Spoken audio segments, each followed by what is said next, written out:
You're listening to Pittsfield Suns Baseball, the Pittsfield Suns Baseball Network. Billy Madewell alongside Andrew Belargin. Here at Paul Dowd Field at historic Wahconah Park in Pittsfield, Massachusetts. Our apologies for the technical difficulties, as YouTube likes to apparently put to a personal page rather than a work YouTube.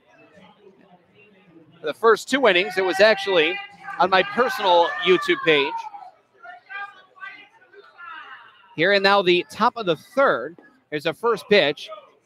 Here to Mariano Ricciardi, the second baseman, number 1, batting from left-hand side. The count here is 1-0. Now the 1-0 hot shot. This one headed over towards second to Drew DiMartino. Backhand throws over to first. Great short hop play there from DiMartino, and there's one gone. Prior to that, Ricciardi had been batting .273 in 3 games, 3 of 11 with 3 walks. And just a heads up again, for the first 2 innings, there is currently no score between the Bravehearts and the Suns.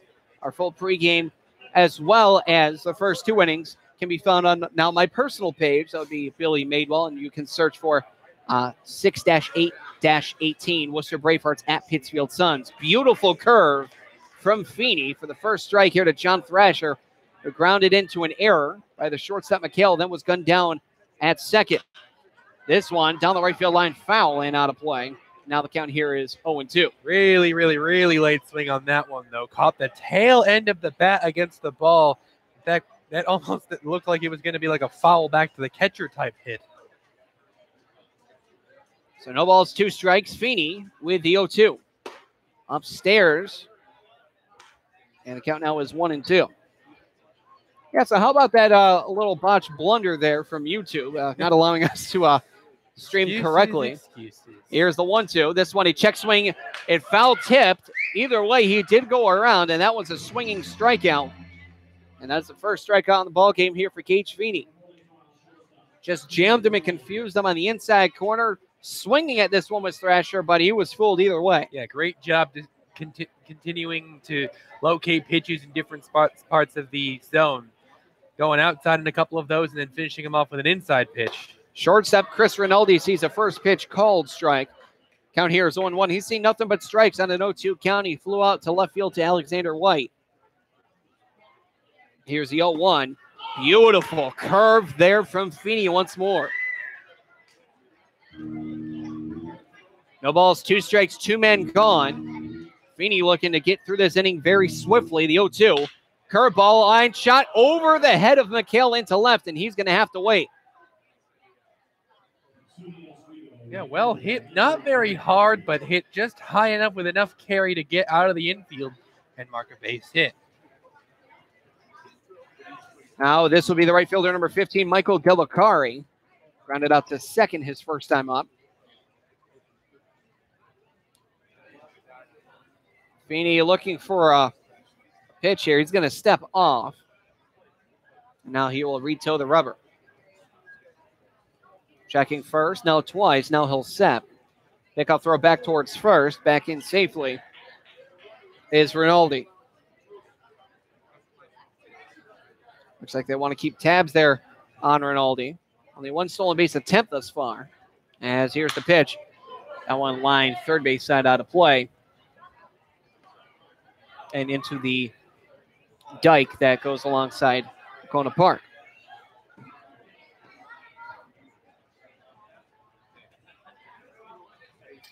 Feeney nods, checking on first. Good lead there from Rinaldi. Here's the pitch. Hot shot deep to right field. Going back is Faircloth. Forget about it. That was a no-doubter right off the bat, and that's a 2-run shot by Michael Delicari. Beautiful hit. Very solid. Got underneath that thing and put his all into it. I think he knew what Feeney was throwing because he just about put everything he had in his body into that hit. And as Billy said, an absolute no-doubter. And the first runs of the game have been scored. Beautiful hit. Designated hitter number 5, Mac Chully. Last time he was here in Pittsfield on Monday, he hit himself a homer as well. But he walked his first time up on 5 pitches. This one bounces in. Good snare there by the catcher Gernak. Unnecessary. Or unforced, I should say. In fact, that homer almost kind of sounded and looked like a golf club hit. This one, another hot shot to deep left center field this time. going back. This one's going to go off the base of the manual scoreboard, and they're going to play it for third. Holding up is Matt Chelly. Within 3 batters, the Worcester Bravehearts are a triple shy of the cycle this inning alone. Well, okay, back-to-back very, very, very hard hit balls. Needless to say, Feeney's a little bit predictable up there on the mound. He had been doing pretty good this deception, but clearly Delicari and Chelly had no part of that. Both of them hitting him very hard in back-to-back batters. The inning very quickly unraveling here for Feeney.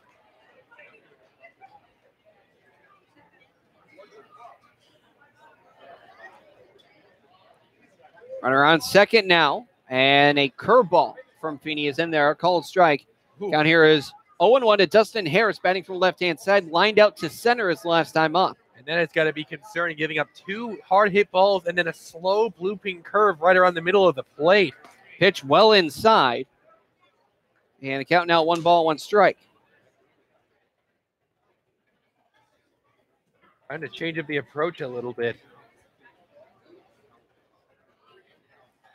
Delicari, his first homer of the season, 8th total RBI. This one foul tip back into the mitt there of Gernak. Count out 1 ball, 2 strikes. Runner on second. 2 runs in off a 2-run shot by Michael Delicari. That was an absolute no-doubter right off the crack of the bat. You could hear it. Absolutely rocket shot for that type of swing. Oh, this one's more like a 3 as this one's squibbed down towards the Suns' dugout. We'll go again from 1 and 2.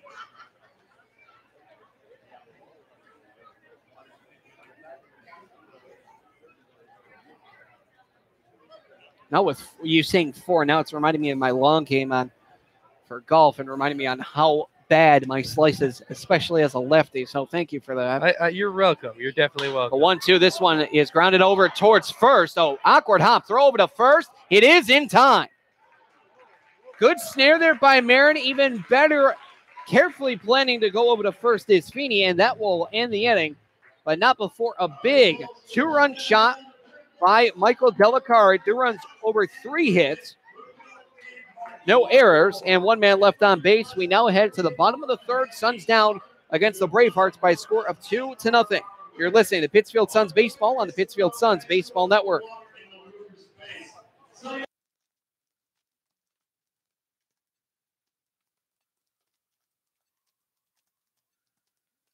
About quitting. Tell me when you smoke and why you smoke. Eat, cigarette, kids, cigarette, dinner, another cigarette. 1 on my way to lunch, 1 after lunch. And another cigarette, and another cigarette. Have you tried to quit? Yes.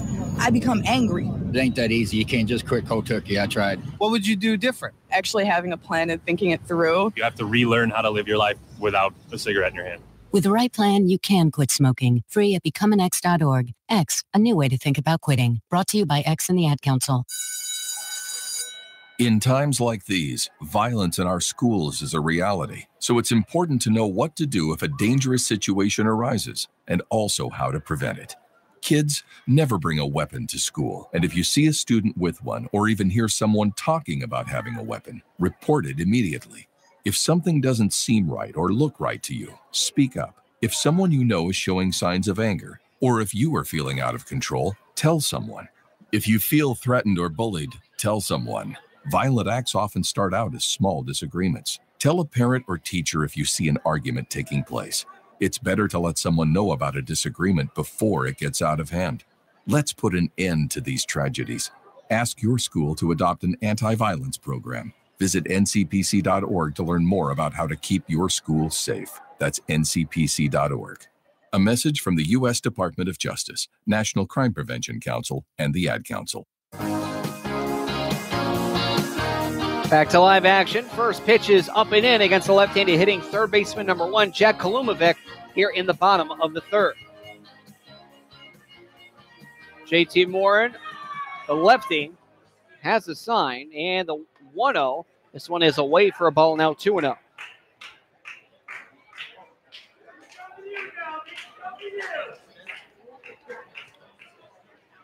Morin with the sign and the 2-0. Fastball holding all the way. There was Kalumovic waiting for a strike, and now he gets it. Called strike on the outer half. 2-1 as the Sun wants to peek out, and that's no good for a potential non-Sun delay. 2-1 outside very close pitch, but it just missed, I would say, by 2 or 3 inches.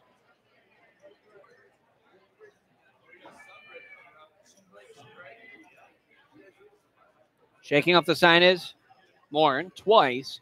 Now the windup, the 3-1. Fastball just edges the corner. Kalumovic was waiting, about to throw the bat. I don't blame him. Hold on to it. Right on the corner there. Perfect movement on that ball. Very difficult to hit, but pounds the zone. Beautiful pitch there on a 3-1 count. Here now the payoff. That one's outside corner, but it's up. Hanging his head is Moore, and he realized that was a bad pitch. Flashes a smile, it looks like in frustration. And that is going to be the first walk of the ball game given up by Moore. And this will bring up the top of the lineup now, bringing up the speedster Chad Shade, already a single and stolen bag on the day.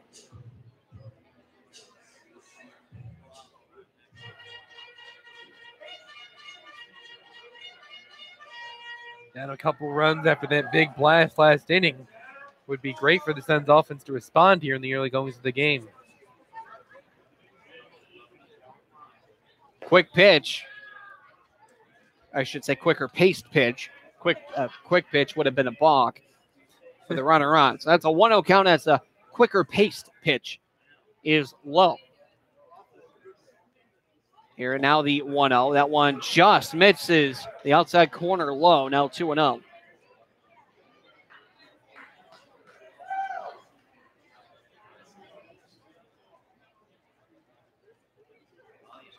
Next pitch, that one fouled off of, looks like the home plate umpire.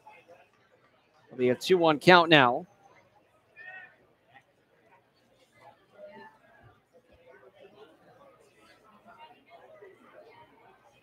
A quick meeting on the mound here between both Morton and Koffel, trying to get their pitches going, which is a perfect time to do it with a foul ball going off the home plate umpire, Andrew Gerard. And that sign, it does look like it's peeking through, so we're hoping that the clouds can give us some cover and avoid a sun delay, although that is not guaranteed. Only one sun delay thus far, which is a miracle at that. Have a look around the UCBL real quick. Rockton Rock's already on top of Bristol Blues, 1-0 bottom of the first. Scoreless tie in Fraser Field between the Navigators and Sharks in the bottom of the first. 2-1. Good cut and miss there from Shade. Good location for Morin as Shade swings through. It's a 2-2 count now on first. Again, it's Kalumovic. Yeah, we had some really good cloud cover earlier, but now it seems like it's inevitable we're going to eventually get a sun delay. Now a step off as Shade was outside of the batter's box.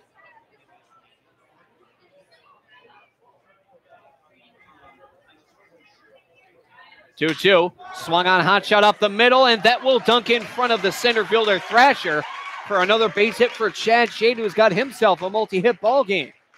Pretty simple. Shade does a wonderful job working the count. He does no differently here, and he turns it into another base hit to start off, already going 2 for 2. Now with the runners on first and second, nobody gone. Here's the second baseman, number 8, Drew DiMartino. Honestly, would not be surprised if I see a bunt here from DiMartino. With nobody gone, runners on first and second. Again, if you want to press the issue and be aggressive, like the Suns are trying to get in the midst of a 7-game losing streak, we could potentially see that.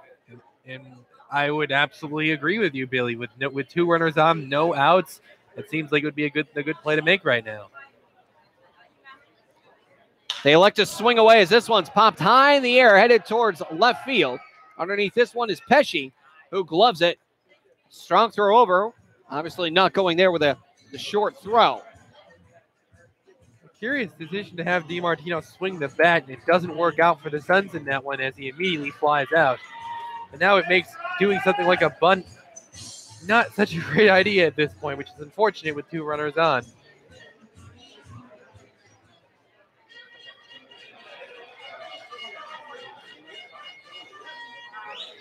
So the shortstop, number 5, Brian McHale, he popped out to first base his last time up. This one, a hot shot headed towards third. A step on third for 1. Over to first for a double play, and a very smart move there from Gionis for a 5-3 double play. And that will do it here for the bottom of the third. No runs off 1 hit, no errors, and 1 man left on base. We now head through 3 full to the top of the 4th. Currently a 2-0 score. The Bravehearts lead the Suns. You're listening to Pittsfield Suns Baseball, the Pittsfield Suns Baseball Network. Check it out. It's the Terminator. Hey, when'd you get back, huh? Did you have to shoot anyone? Why are you so distant? Are you not happy to see me? So what's the deal? You gonna get a job now or what? Why are you being so jumpy? Put all that stuff behind you, okay?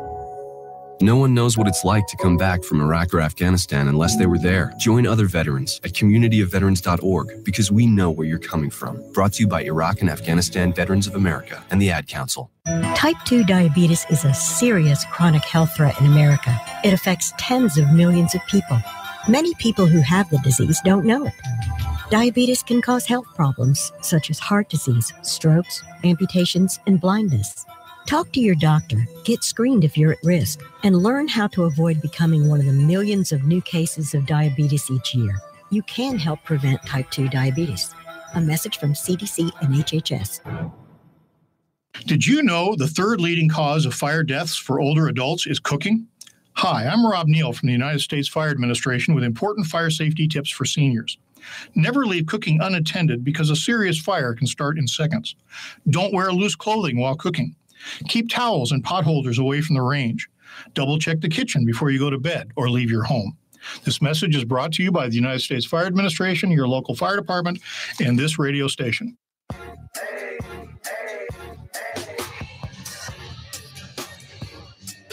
Now here at the top of the fourth. And for the Pittsfield Suns, they're going to be going up against the 6-7-8 batters. Brett Koffel first to be due up. So Gage Feeney has a sign. And fires. Hot shot headed towards short. Just past the glove there of Michaela. Seeing eye single. Well placed and not wasting any time getting the offense going here in the fourth inning. One pitch and he's off. Very well hit just outside of that glove there and easy leadoff single.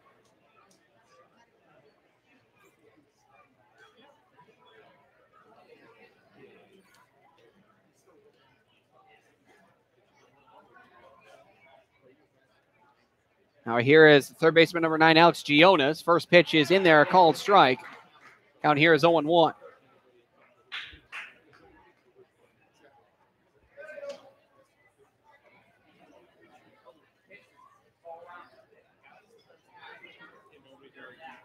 Next pitch, this one jotted foul.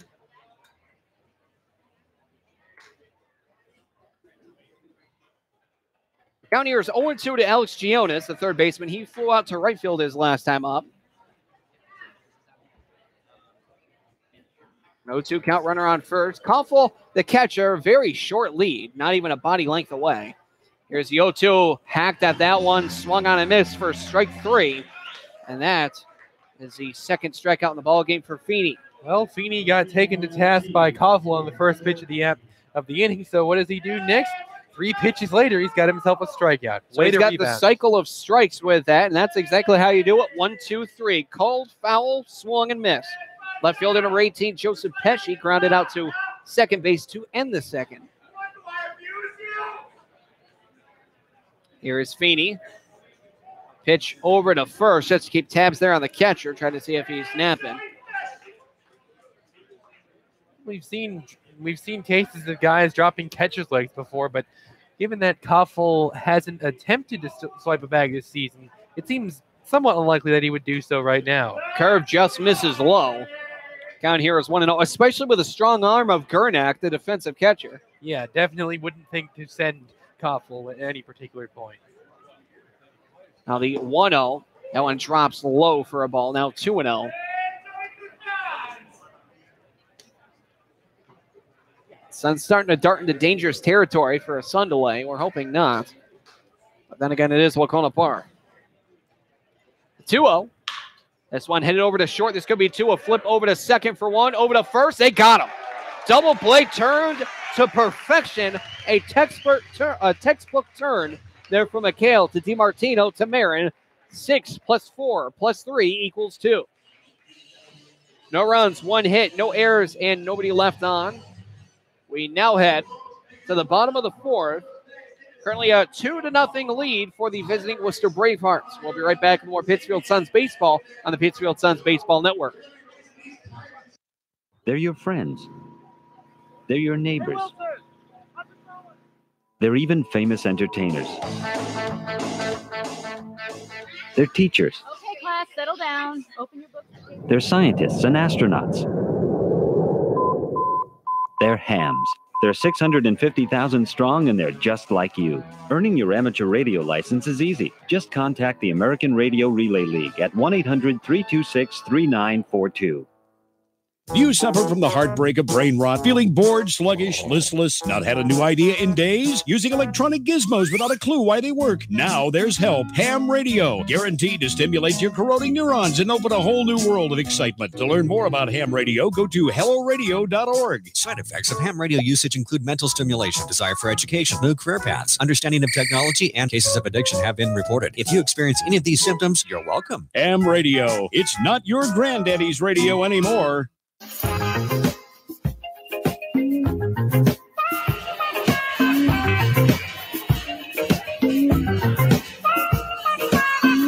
Here now in the bottom of the fourth. The Worcester Bravehearts currently lead the Pittsfield Suns by a score of 2-0 thanks to a two-run homer by Michael Delacari, an absolute no doubter, well beyond the right field wall.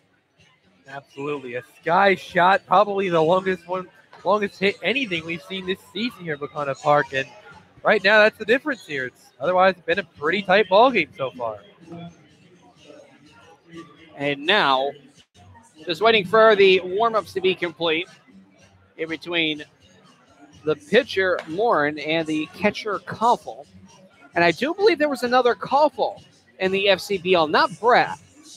I'm going to look into this. I believe it was John Koffel. I believe he was also a catcher. I'm not sure if they're related. Seems spelling would make a lot of sense if they are.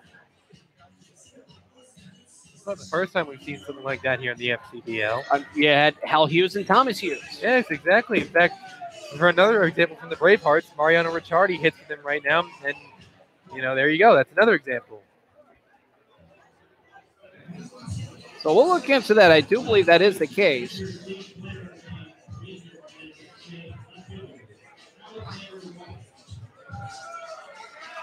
But nonetheless, while I finish up this research, back to ball game. Alexander White's going to be due up. It'll be the middle of the order, 4-5-6. White struck out on a 1-2 pitch, swinging his last time up. And these next three men on deck, all of them struck out first time up. Curveball, inside corner, but high. Count is 1-0. All three men struck out on a 1-2 pitch, nonetheless. The 1-0, well, that trend won't continue. It's now a 2-0 count. Sun is really peeking out at us. It's only a matter of time, unfortunately. Absolutely. 2-0, jetted out towards right field, going back is Delacari. He twists and turns and is able to track it down. What a play there. Very underrated and very quiet play, but twisting and turning, that's no easy feat. Definitely not. No, keeping track of this tiny little light thing in the sky is probably a lot harder than it looks at sometimes, and Delacari gets the job done to get the first out of the inning. Especially with all the pollen out as well, being tiny white specks, it might confuse you as well. Exactly. Here's right fielder number 14, Dylan Faircloth again. Product of a swinging strikeout by J.T. Moore to begin the second inning. As the lefty winds and deals. And when in there, it is called on the inside corner. 0-1 is the count here to Faircloth. Line up for Moore and in the pitch.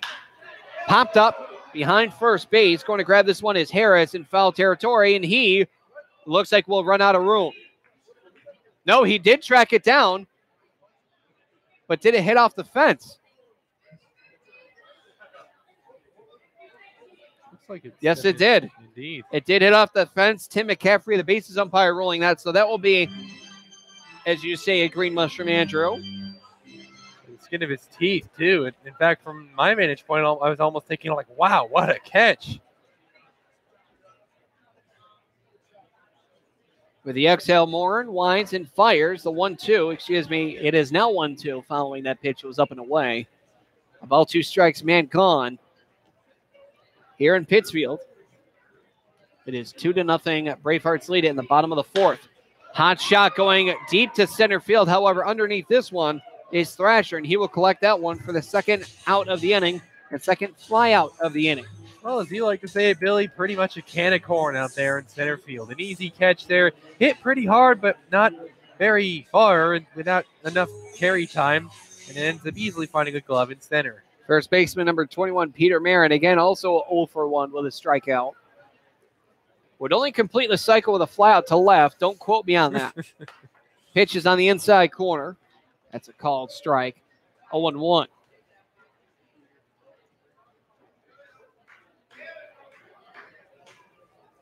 Morin with the pitch. This one grounded up towards third base. However, it is foul. That one, of course, luckily for Marin, as that one was not hit particularly hard, it would have easily seen him gunned down at first.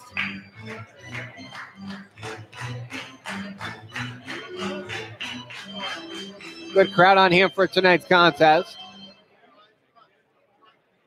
Well over the normal average.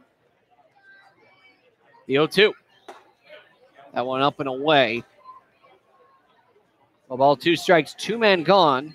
That's like a little bit of Friday night baseball. Really a solid evening for it. As here's the 1-2. That one popped up first base side, and that one, the run out of. By far, as that one landed out behind the dugout. Well, there's a baseball team. Everyone crowded. Hey, what was that sound? They looked behind. Oh, there's a ball. Well, a free souvenir. Nearly a trip to the hospital, but hey, it's a free baseball. What do you want? Now we step off here from Marin. I think they could have caught it if they knew it was coming. Well, this one was a good 10 feet behind them. Exactly. So it was close. So either way, no harm, no foul. 1-2, well upstairs. As this one, it looks like it slipped out of the grip there more, and at least what the body language is showing. Early on, of course, no activity in the bullpen for either team. 2-2. Cut on a miss for strike 3. Just a miserable swing right there. Had him completely tied up. So 1-2-3 inning for JT Morin and the Worcester Bravehearts defense. We now head through 4 complete to the top of the 5th. No runs, no hits, no errors, nobody left on. Heading to the top of the 5th. 2-0 Bravehearts lead the Suns. We'll be right back with more Pittsfield Suns baseball, the Pittsfield Suns Baseball Network. Did you know the 3rd leading cause of fire deaths for older adults is cooking? Hi, I'm Rob Neal from the United States Fire Administration with important fire safety tips for seniors. Never leave cooking unattended because a serious fire can start in seconds. Don't wear loose clothing while cooking. Keep towels and pot holders away from the range. Double check the kitchen before you go to bed or leave your home.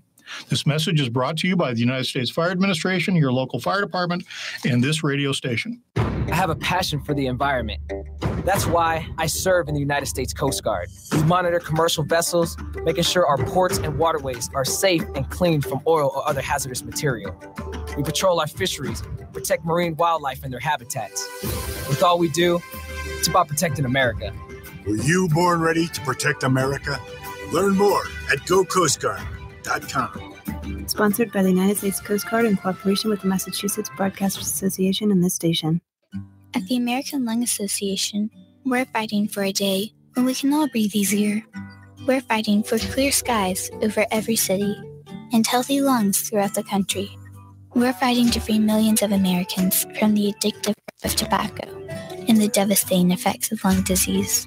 The American Lung Association isn't just fighting for air, we're fighting for all the things that make it worth breathing, and we can use your help. See what you can do at fightingforair.org.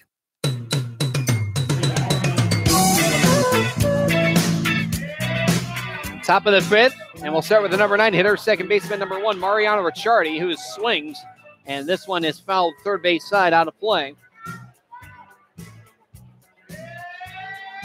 Mariano Ricciardi, known as a slap hitter, very Ichiro-esque.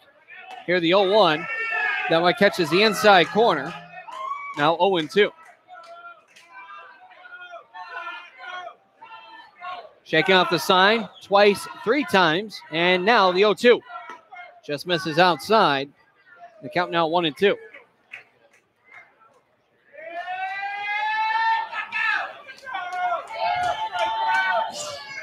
People are looking for tacos. Here's the 1-2. Slap foul again. And the count is remaining at 1-2. I wouldn't mind a taco.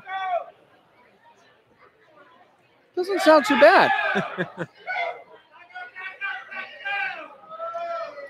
Now the 1-2. Called strike 3, and I believe everyone gets a taco. So how is this promotion exactly working? Because I thought it had something to do with there being 2 outs on the board or something.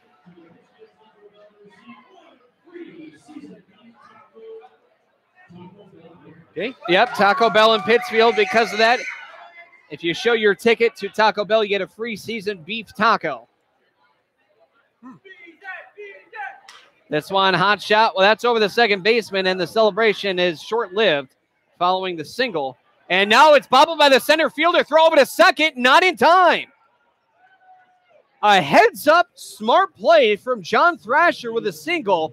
Bobbled out there by Chad Shade, and advancing off the error is going to be Thrasher to second. Yeah, beautiful heads-up play there from Thrasher. Great awareness, keeping his head up, making sure that he has his eyes on the ball so that he immediately knows when it's bobbled and he can advance on to second. Heads-up plays like that are what get you runs, which win you games. Great heads-up play there from Thrasher, and an unfortunate sequence of events for Shade in the Suns' defense. Now, runner on second as opposed to a runner on first. Fastball here to Rinaldi. It's low for a ball, 1-0. And this is exactly the type of thing I'm talking about. That's 3 errors in the board already for the Suns' defense, which is been off to a rocky start this season in general. It really doesn't help to be giving away bases, especially when you're trailing. Check on second twice, and now the 1-0. Hot shot foul as this one's pushed all the way to the picnic area. So a ball and a strike. Here to Rinaldi. But again, the heads-up play thus far here for the Bravehearts is Thrasher advancing to second and catching the Suns napping. At least the good news for Feeney, he's only thrown 53 pitches so far, so still got plenty of mileage left in him. So another issue we've seen with Sun starters this season is many have failed to make it beyond 5 innings. We're also going to have to worry about the possibility of a sun delay. It does look imminent at this point. We've been saying that for the better part of the last 2 innings, so eventually it's going to happen. Fastball does clip the knees over the plate. Called strike 2. Now 1-2 strike. Nothing else. It's difficult to blame Feeney for being in a deficit now. Granted, he did serve up that 2-run bomb, but his defense has also kind of let him down at times a bit tonight. Now the 1-2. Hot shot right off the glove there of Feeney. Heads over to second. Throw over to first in time. Feeney visibly upset, and that will go down as a 1-4-3 assisted putout. And now calling time here to check on Feeney. Yeah, is Matt Gedman. Yeah, I don't think Feeney would have been frustrated. He may have been nicked up on that play there, as that ball did hit him pretty hard in the glove, and looks like he might be favoring his glove hand a little bit right about now. He did have to jerk over. So we're hoping everything's all set, but wouldn't be out of the realm of the possibility of a pulled muscle, anything like that, especially going that sharply quick, headed off to the side. It's unfortunate, of course, because Feeney has been pretty solid so far for the Suns. I hope he can give the team a couple more innings after this one. Looks like the team is finally getting something up and going in their bullpen. And it looks like Feeney's going to stay in. It looks like he was all right, just a precaution. Just some light workout, I believe.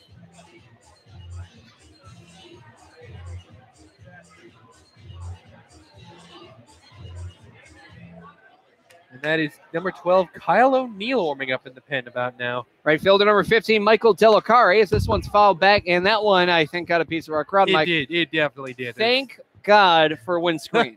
If you're not sure what windscreens are, those are the black coverings that protect from rain, impact, you name it. Delacari, 1 for 2, and that one was a big one, that being a 2-run jack to right field.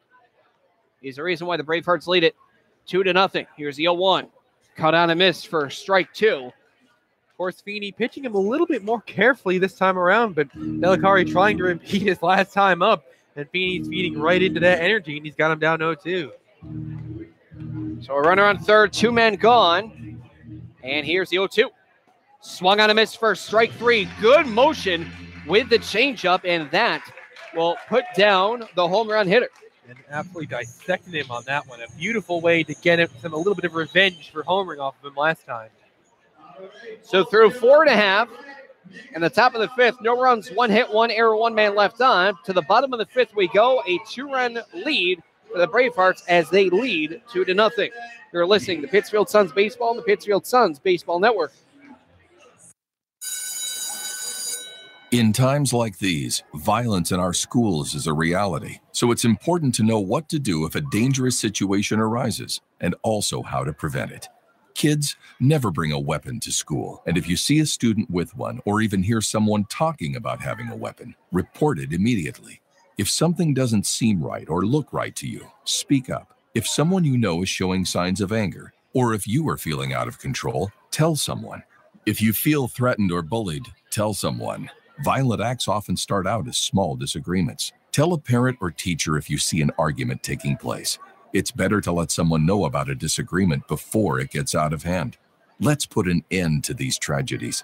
Ask your school to adopt an anti-violence program. Visit ncpc.org to learn more about how to keep your school safe. That's ncpc.org. A message from the U.S. Department of Justice, National Crime Prevention Council, and the Ad Council. Are you prepared in the event of a disaster? I'm Jim Cantori, reminding you that the best way to make your family safer is to be prepared before disaster strikes. First, build a disaster supply kit with enough supplies for each family member for at least 3 days. Next, make a family communication or evacuation plan. Finally, stay informed. Listen to local radio and TV reports when disasters are imminent. For more information on how you can be Red Cross ready, contact your local American Red Cross chapter or visit redcross.org. Too bad about radio. Oh, what do you mean? Well, since television, hardly anybody listens to radio anymore. Oh, I wouldn't worry about that if I were you. There's a radio in use for every man, woman, and teenager in America. Really? Gee, I'd hate to think of them all turning them on at once. They do. Every morning. Who listens to radio? That go where you go, medium called radio. That's with you every night through the long commuter fight, and in the morning with your toast and mama lady-o. Who listens to radio? No matter if it's summer, winter, spring, or fall. Who listens to radio? Only 150 million people.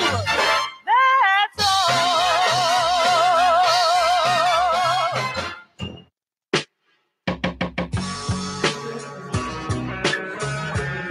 Welcome back, ladies and gentlemen, and as you just saw, at least on the screen that is, this one not surprising because the sun has a very heavy glare, at least in our camera.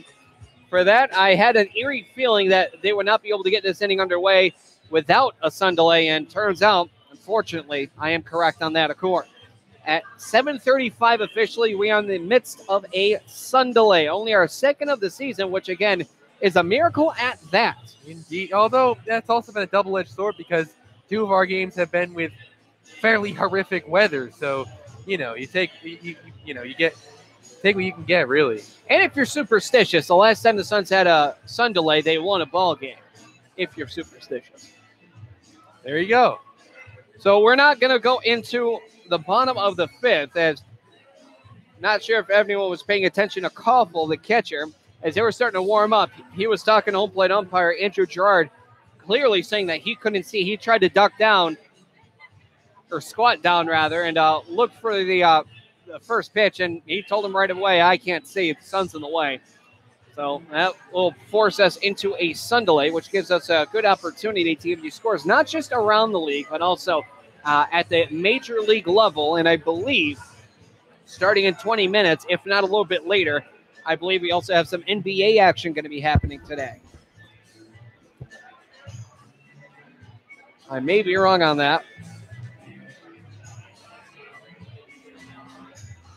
Right, so the Brockton Rocks all over the Bristol Blues in the top of the second down at Muzzy Field, up 7-0. Meanwhile, bottom of the third action at Frazier Field, still a scoreless tie between the North Shore Navigators and Martha's Vineyard Sharks.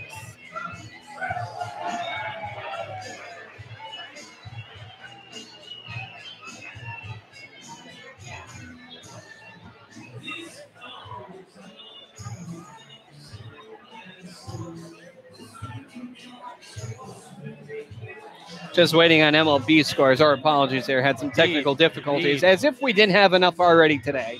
For the first 2 innings, accidentally being somehow glitched and put onto my personal page as opposed to the Pittsfield Suns Baseball Network. I'm going to have to transfer that over at some point or another. But yeah, we're just in the midst of a sun delay that is apparently affecting our internet as well. Hopefully not going to affect the stream at all. Indeed. So right now, Milwaukee Brewers get to Vince Velasquez in the bottom of the first to lead Philadelphia by a score of 3-0. Meanwhile, in Detroit, the Tigers hosting the Cleveland Indians. They lead 1-0 with 2 outs in the bottom of the second. San Francisco Giants up 3-0 on the Washington Nationals in the bottom of the second. Meanwhile, a 1-1 tie at the end of the second inning. It's run-up between the Orioles and the Blue Jays. As that goes on, the St. Louis Cardinals held a 2-0 lead bottom of the second over the Cincinnati Reds. Scoreless tie in Tampa Bay between the Mariners and Tampa Bay Rays in the top of the third. Just heading into the bottom of the second in Miami, the Marlins had a scoreless draw with the San Diego Padres. As that goes on, the White Sox taking on Boston in Fenway are at a scoreless tie in the bottom of the second. The Subway Series between the Yankees and the Mets lead it right now 1-0 in the top of the third. And we did have one game completed earlier today, the Chicago Cubs defeating the Pittsburgh Pirates 3-1.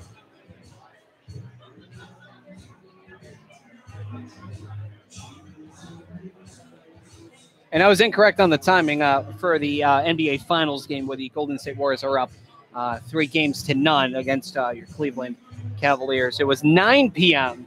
That is my mistake. So it is 9 p.m. as opposed to 8 p.m. So at the tail end, we will be able to get underway for that. But it looks like cementing his legacy, at least last night, Alex Ovechkin with the Washington Capitals winning the Stanley Cup. And he got, yes, finally. It brings me to this point now that we can have a little bit of time to talk about it.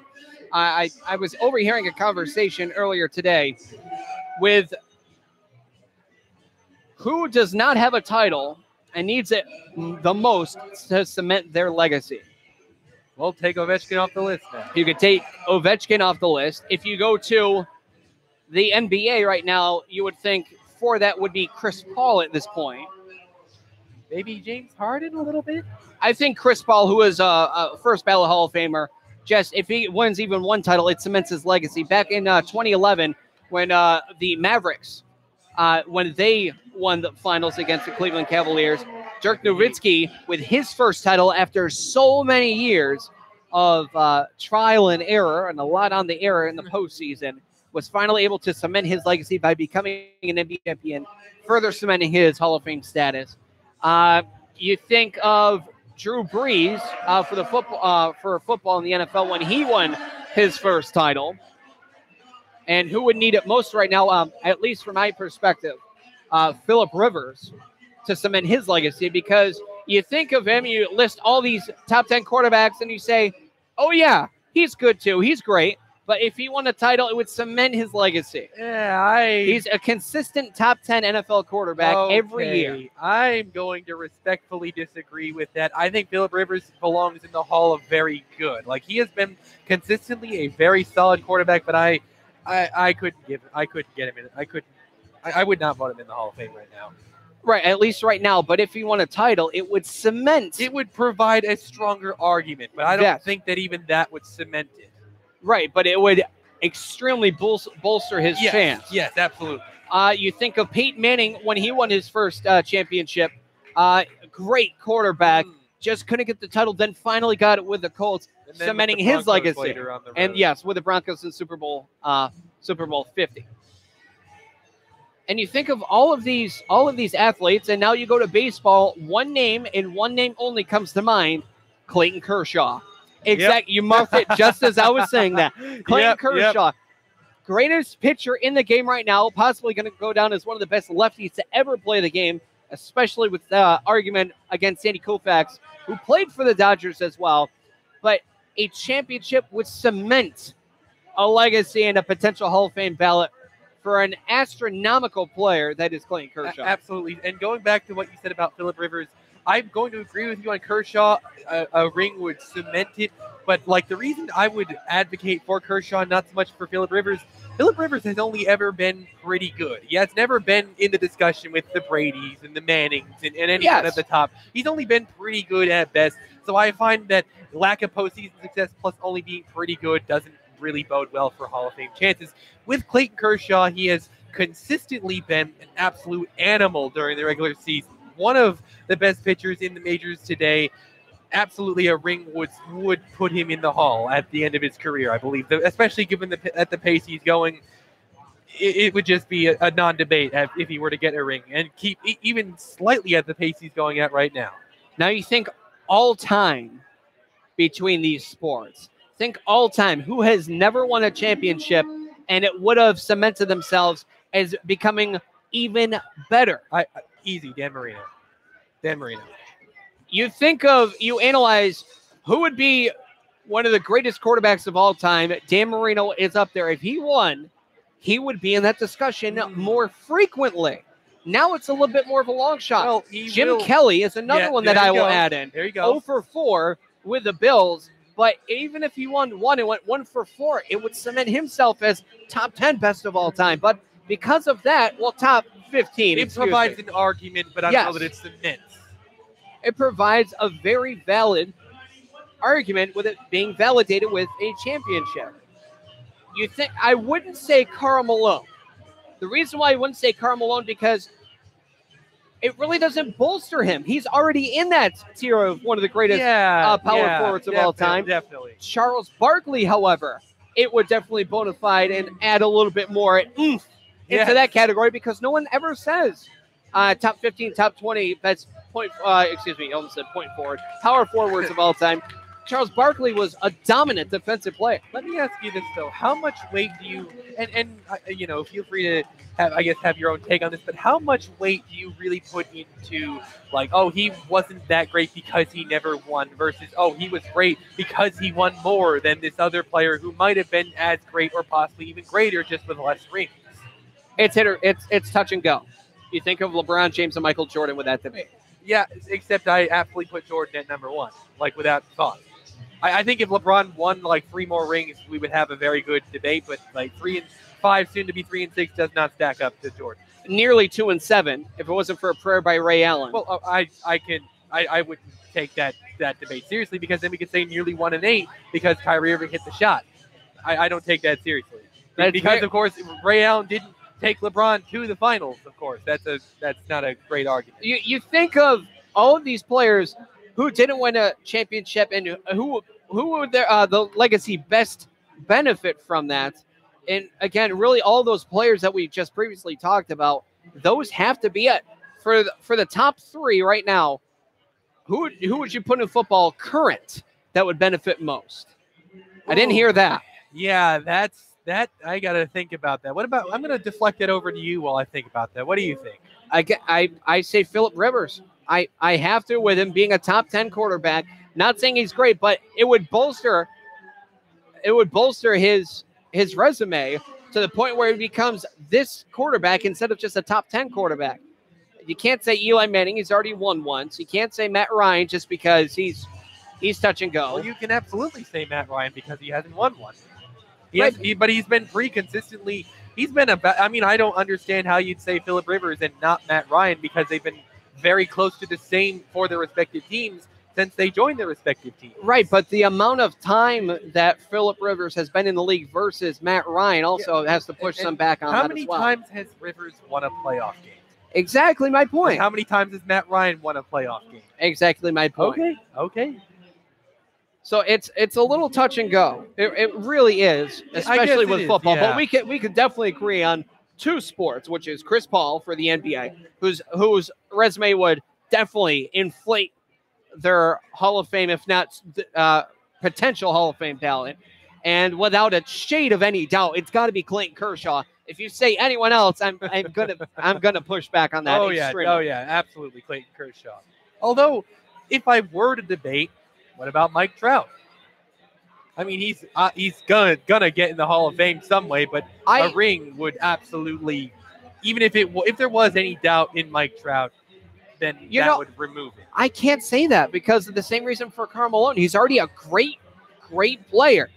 I will have the same argument there with Bryce Harper as I will with Mike Trout for that. Okay, I could, yeah, I think that's a sensible argument, I think. But right now, just the NFL is a little bit touch and go. But then if you're going to make that argument for Trout, couldn't you turn right around and then make that argument for Kershaw?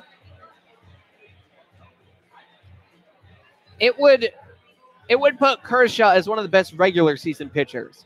I think he's already one of the best regular season pitchers because he's proven he shows up in the regular season, and then the postseason comes, and I guess he just sort of forgets how to pitch. That's exactly my point. If he bolsters his pitching and becomes the dominant pitcher that he is in the postseason, that he is in the regular season, instead of putting a stipulation of best regular season pitcher of all time, it would be best pitcher of all time. Okay, along that side. Yeah, even a ring, I wouldn't put Kershaw as the number one of all time, but I would put him. It would put him in the conversation. Yes, I could agree with that. But for NFL, I still haven't heard your answer. Yeah, that's it very is touch and go. That's very difficult. I'm going to go with Matt Ryan on this one. You'll go with Matt Ryan. I think I'm going to contradict myself here. He has more postseason success than Phillip Rivers. He's actually been to a Super Bowl, even if he managed to choke that one away about as fantastically as could possibly be choked away. I got to give it to someone with more postseason success. I mean, for as pretty good as Rivers has been, he's just never.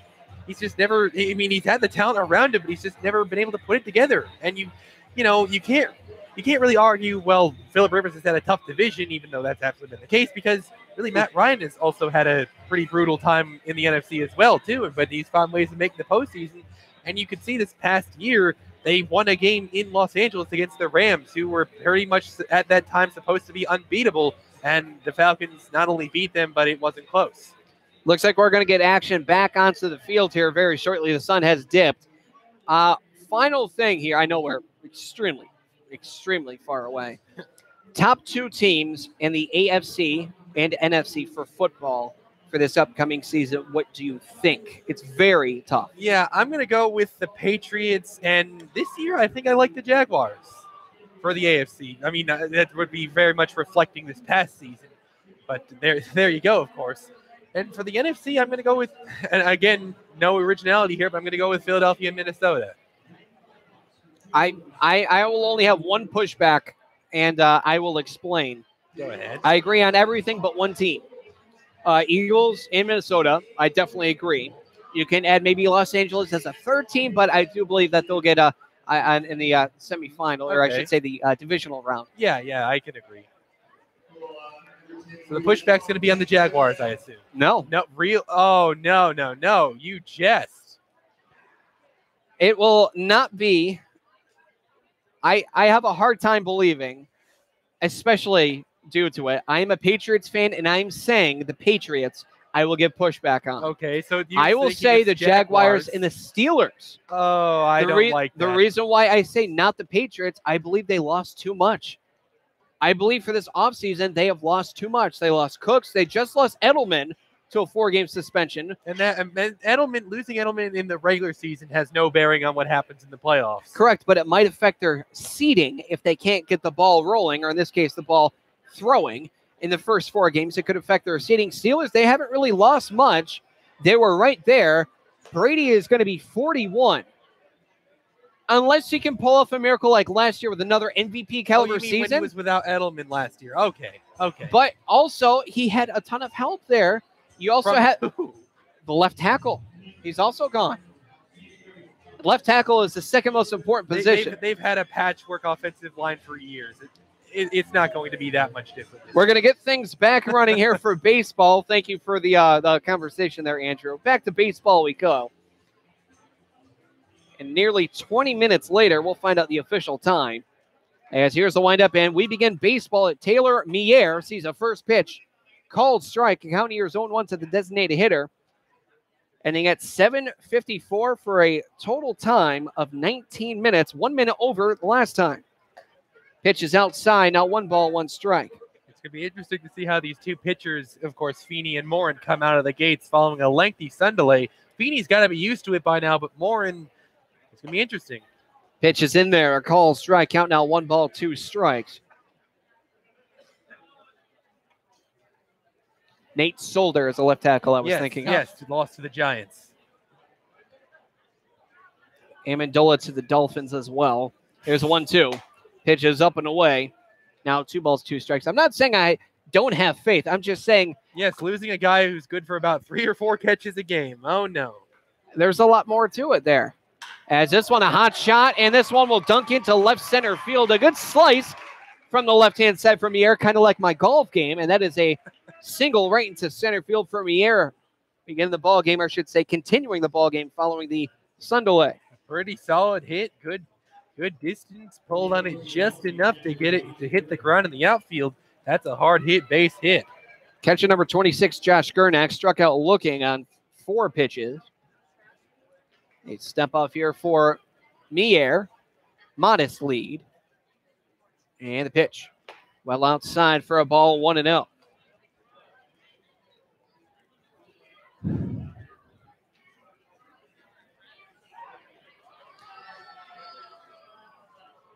Here now the 1-0. This one pop foul behind home plate. A ball and a strike. Another reason why I don't say the Patriots, God forbid, and I'll knock on wood as many times as I can. Who's the backup quarterback for the Patriots? Brian Hoyer. What's his resume look like? Bad. So your argument is now Brady's going to go down or something? No, I'm saying due to his age, it's not out of the realm of a possibility as the pitch is inside corner, now 1-2. Say the same thing about Ben Roethlisberger. Very, very true. He actually has an injury history as well. Brady outside of 08, unscathed. That's true with the ACL. 1-2 fouled back, and the count now 1 ball, 2 strikes. Matt Castle, I believe, was the quarterback in 08. That is correct, yes. And that was a year where they went, I think it was 11-5, missed the playoffs. Yeah, go figure. Yes, I know. That was a stacked year in 08 for the AFC. Oh, yeah, it definitely was. Now the 1-2 upstairs. Good eye there from Gernak, the catcher. Now 2 balls, 2 strikes. Last time anyone other than the Patriots actually contended in the AFC East as well. That's very true. And it further cements the GOAT status for Tom Brady. As this one, open-ended swing going out to right field is Delacari, who will glove it and collect the out. So a weak fly out to right was, I believe, on the handle of the bat. Somehow he was able to muscle that one as deep as it was. Yeah, that was very awkward hit. It didn't really have much of a crack to it. You didn't really hear the hard contact, but it just kind of floated. Obviously, off the bat, you looked and you saw, oh, this is just going to be another routine fly ball, but I'm actually amazed it left the infield. It was not very hardly hit. Jack Kalumovic walked his last time up. Pitches upstairs, count is 1-0. He actually hasn't taken the bat off the shoulders here against JT Morin. 2 called strikes in 4 balls. In his first plate appearance, a walk back in the 3rd. And here it's a 1-0 count, so still, it's on his shoulders. Pitch runner goes. He'll swing at this one, but it's fouled off third base side and well out of play.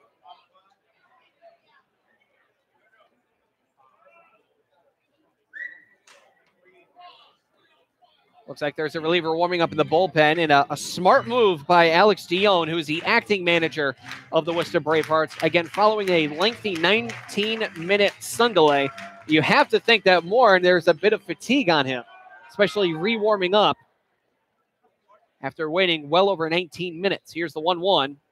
Pitch is outside on a curveball.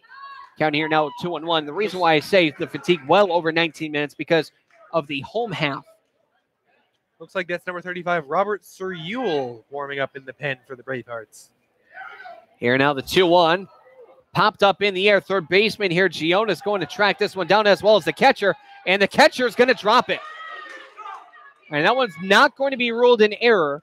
I say that because that was well out of his range, and it just barely nicked off his glove. Yeah. So that'll be just a foul ball, not a dropped foul E2. Yeah, it would be difficult to assess such an error to him on that one. That was definitely just a tough play to make. So 2 balls, 2 strikes, runner on first, 1 man gone. Towing the rubber from the far third base side of the rubbers, JT Morin, who sets from the stretch, takes a look at Mier, 2-2. That one also fouled off. Here to Kalumovic.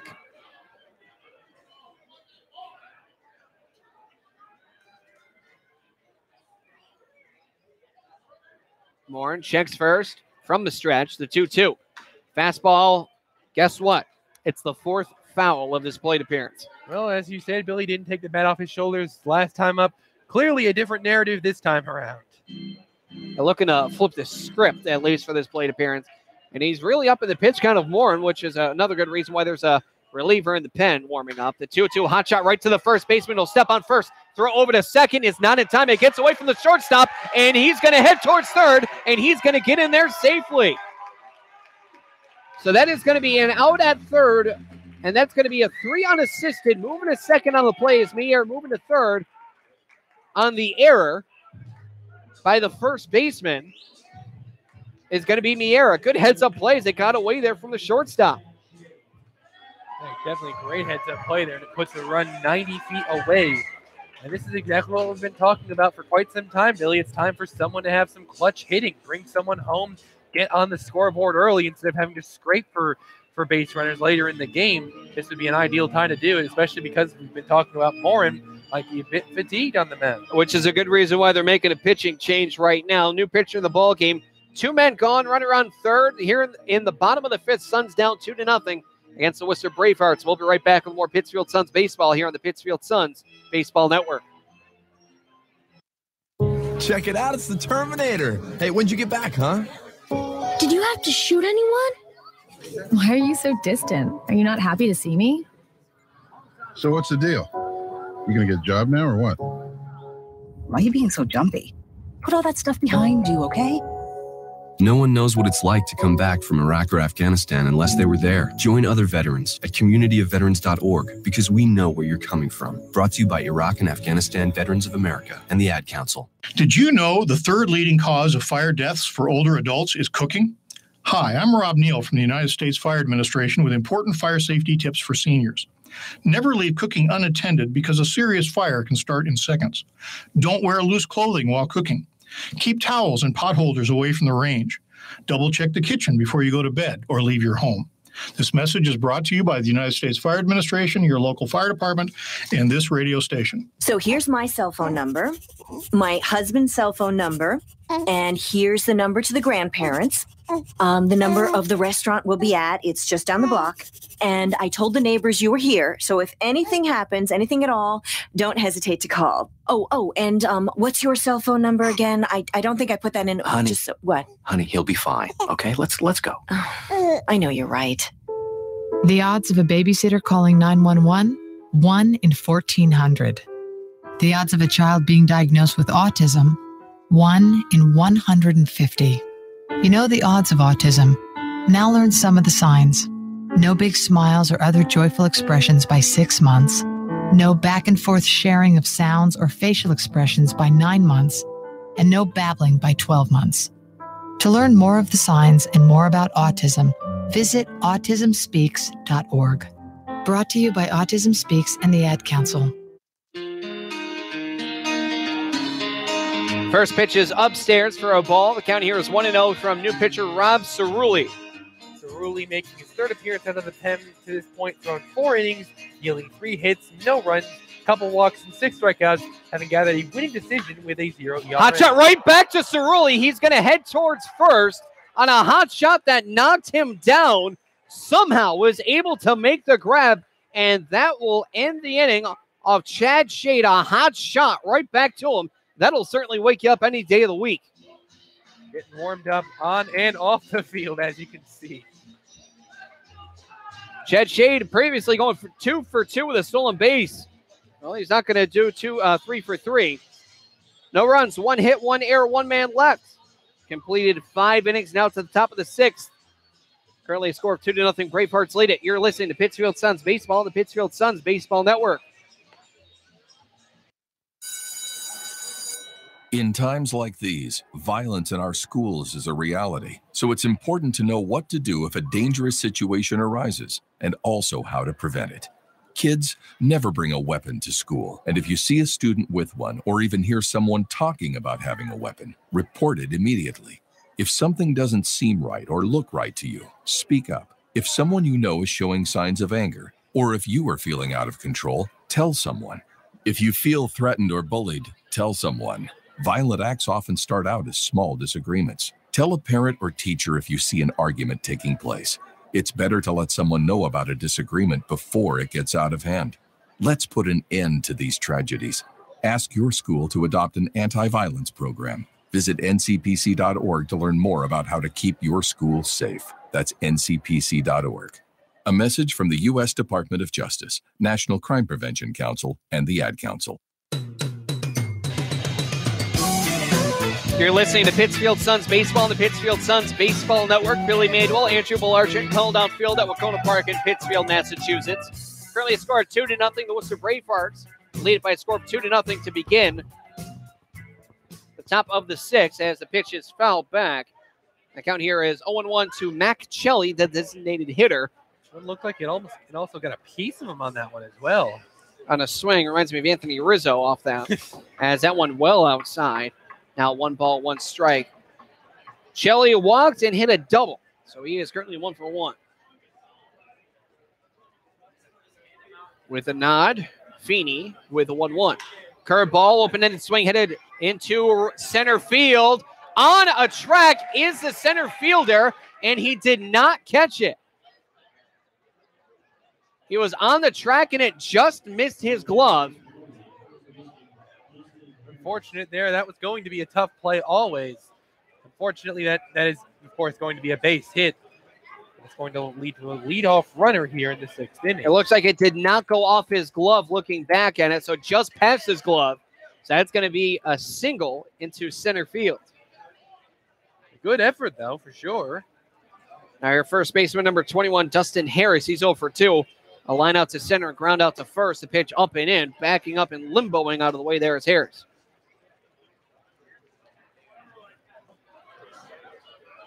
Great crowd on hand. I previously mentioned got to be close to about 2,000 patrons.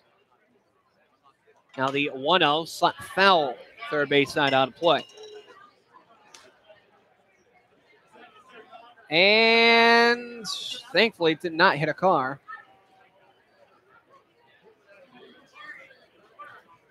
A ball, a strike, nobody gone. Man on first, and Mac Chelly, the designated hitter. Here's the pitch. Curveball and a beauty.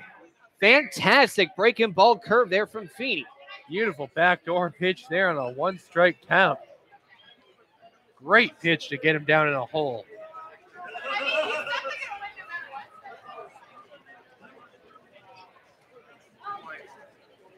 Feeney checks first, the 1-2. Hot shot heading to center field. Standing right there is Shade, who will take 2 steps in, then go back to exactly where he was. Really didn't even have to move. That's another line out for Harris into center field again. Yeah, interesting how that happens. Of course, he's getting rocket shots, but they're just not having much hang time to them. That is very weird because 9 out of 10 times here at Wahconah Park, we see things go the other way around, where it's not hit very hard but has lots of carry time. Well, that one was just an Adam ball because that one rocketed right at him into center field. Here's Brett Koffel, the catcher. A bluff and go. And that one was low outside for a ball, 1-0. Would not be surprised if Gernak tried to pick off, move towards first. Would have been a smart move, as off the bag was Chelly by a long shot. Here now the 1-0. Pitch is low. Now 2-0. Again, looking at Chelly, I know he can't hear me, but it would be, I think they would get him over at first with the large lead that Chelly is providing. The secondary lead after. Now a pickoff throw back towards first, diving back in safely just as I say that. Yeah, I didn't think he was taking like an absurdly long lead there. And as you can see, he was able to get back on the first base bag. So. Right, but the secondary lead after, if you do a snap throw from catcher to first, you do have a chance.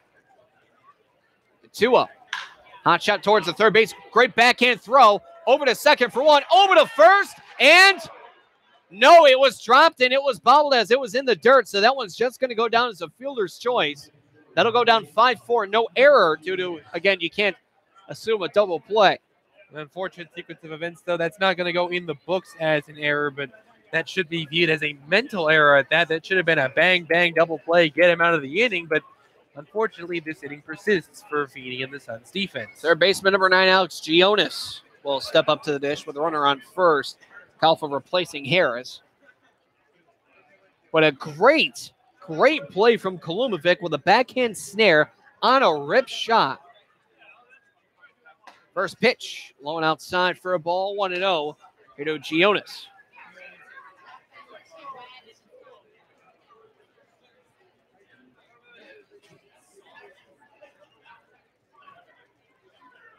Now the 1-0. Hot shot headed towards short. This could be one, and they flip over to second. Great double play ball, but, well, there's only one out to make. That's a fielder's choice, back-to-back. This one going by way of 6-4. So no runs, 1 hit, no errors, and 1 man left on base. Through 5.5 to the bottom of the 6th we had. Suns down by a score of 2-0 against the Worcester Bravehearts. You're listening to Pittsfield Suns Baseball on the Pittsfield Suns Baseball Network. They're your friends. They're your neighbors. They're even famous entertainers. They're teachers. Okay, class, settle down. Open your book. They're scientists and astronauts. They're hams. They're 650,000 strong, and they're just like you. Earning your amateur radio license is easy. Just contact the American Radio Relay League at 1-800-326-3942. At the American Lung Association, we're fighting for a day when we can all breathe easier. We're fighting for clear skies over every city and healthy lungs throughout the country. We're fighting to free millions of Americans from the addictive grip of tobacco and the devastating effects of lung disease. The American Lung Association isn't just fighting for air, we're fighting for all the things that make it worth breathing, and we can use your help. See what you can do at fightingforair.org.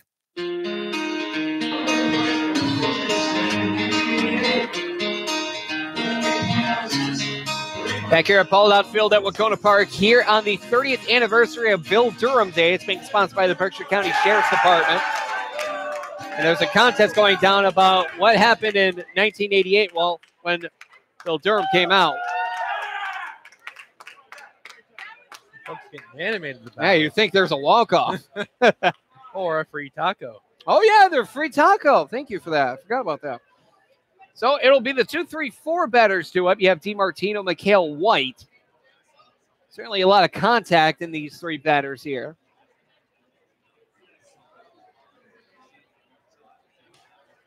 Right now, for the Suns, anything but at this point.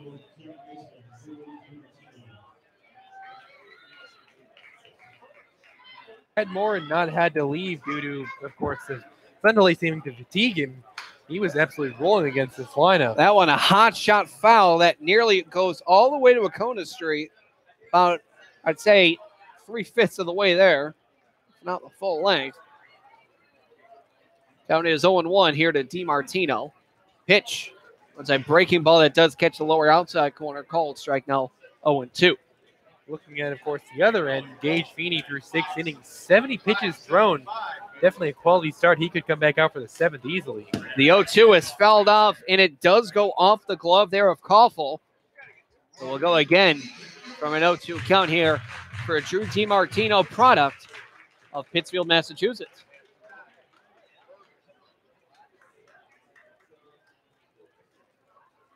Now the 0-2. That one drops low for a ball. Holding all the way there is DiMartino.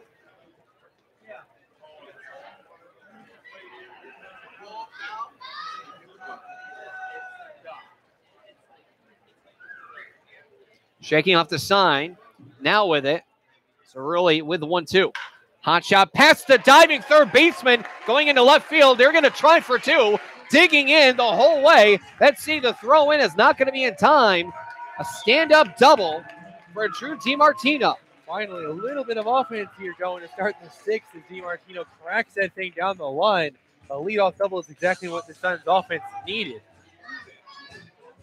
Now they need to do some hitting, of course, with runners in scoring position. So a leadoff stand-up double for DiMartino. Here's Brian McHale. Grounded into a 5-3 double play his last time up, and now here is a meeting here from Koffel. Kale currently 0 for 2, has not gotten the ball out of the infield here today. But a hot shot double there from DiMartino as it just squeaks inside fair territory and goes down the left field line.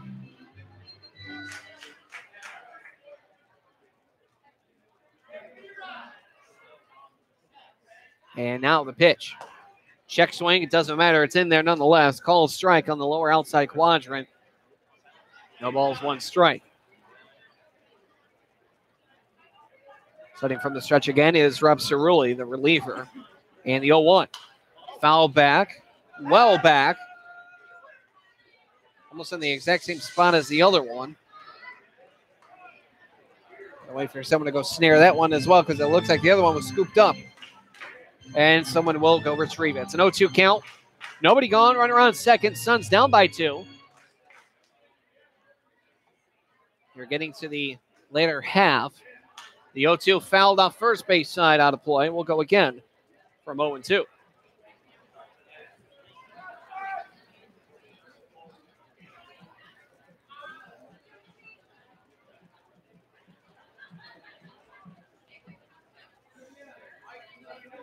Here now the 0-2. Hot shot headed towards second. Runner's going to try to advance.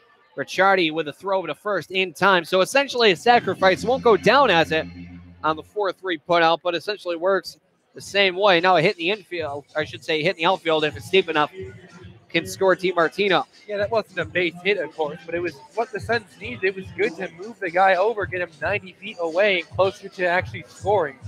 That's manufacturing runs, and if the bats aren't hitting like doubles and triples and homers, that's the next best thing you can do. Left fielder number 6, Alexander White with the pitch. Called strike on the outside corner, 0-1 here to White.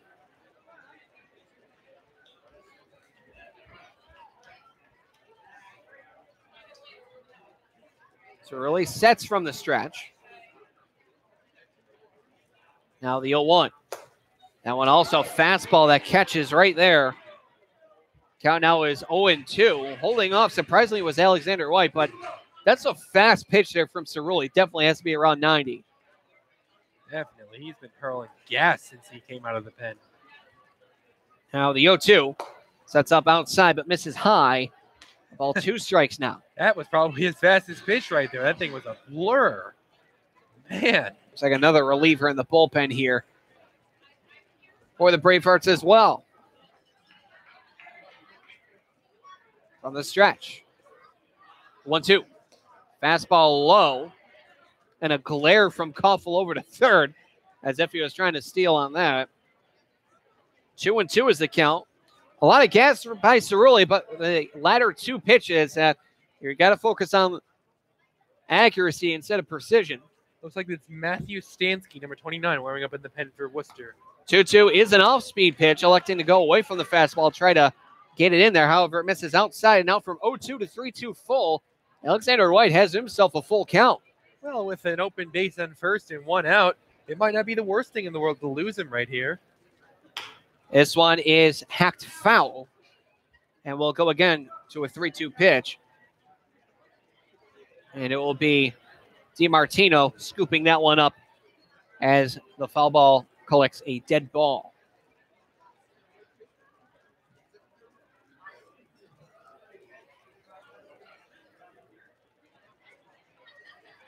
Full count, payoff. Look out, that one goes into the dugout, and it goes right back to the pitcher. Hey, guys, how's it going over there? Bit of a friendly wake-up call to the dugout. Well, I don't know. I think the benches would clear if that was unfriendly. But then again, it's not like you can actually aim at foul. Yeah, that would yeah, that would be a little weird to aim foul.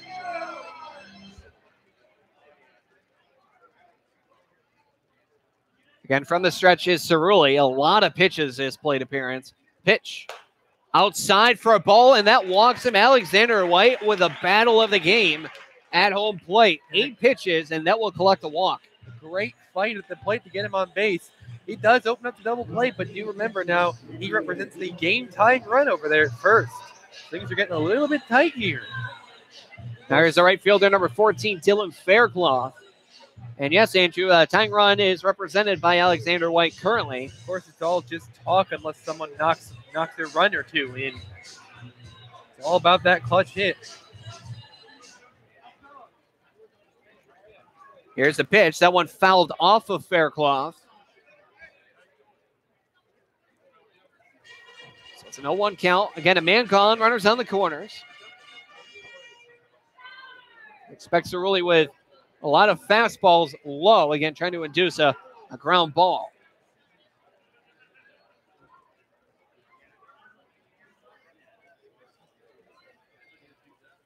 The runner on first goes as this one is hit towards short, and it gets past the shortstop and goes into left field. Advancing to third is going to be Alexander White. About time they knock in a run, and heads up base ring from White, and now the game tying run just 90 feet away. Really just replicate the situation, but tack on a run. Finally, that clutch hit that's been missing all season long. And now it is 2-1. Suns lead it. Not sure on the ruling quite yet. I mean, this is just speculation on my end, but I wouldn't think that to be an error. It didn't ever actually go off of his glove. He looked like he just missed it. I wouldn't think that to be an error of any kind.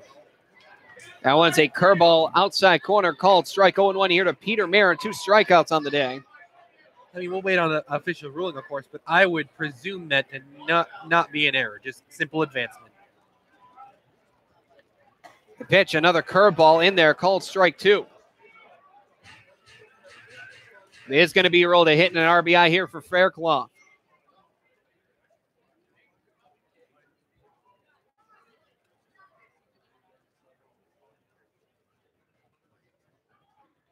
Pitch is upstairs for a ball.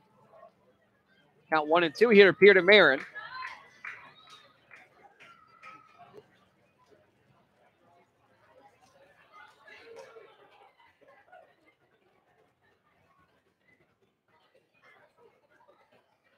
Here's a 1-2 hot shot right off the pitcher again. That's the second time that's happened. A throw over to first is in time.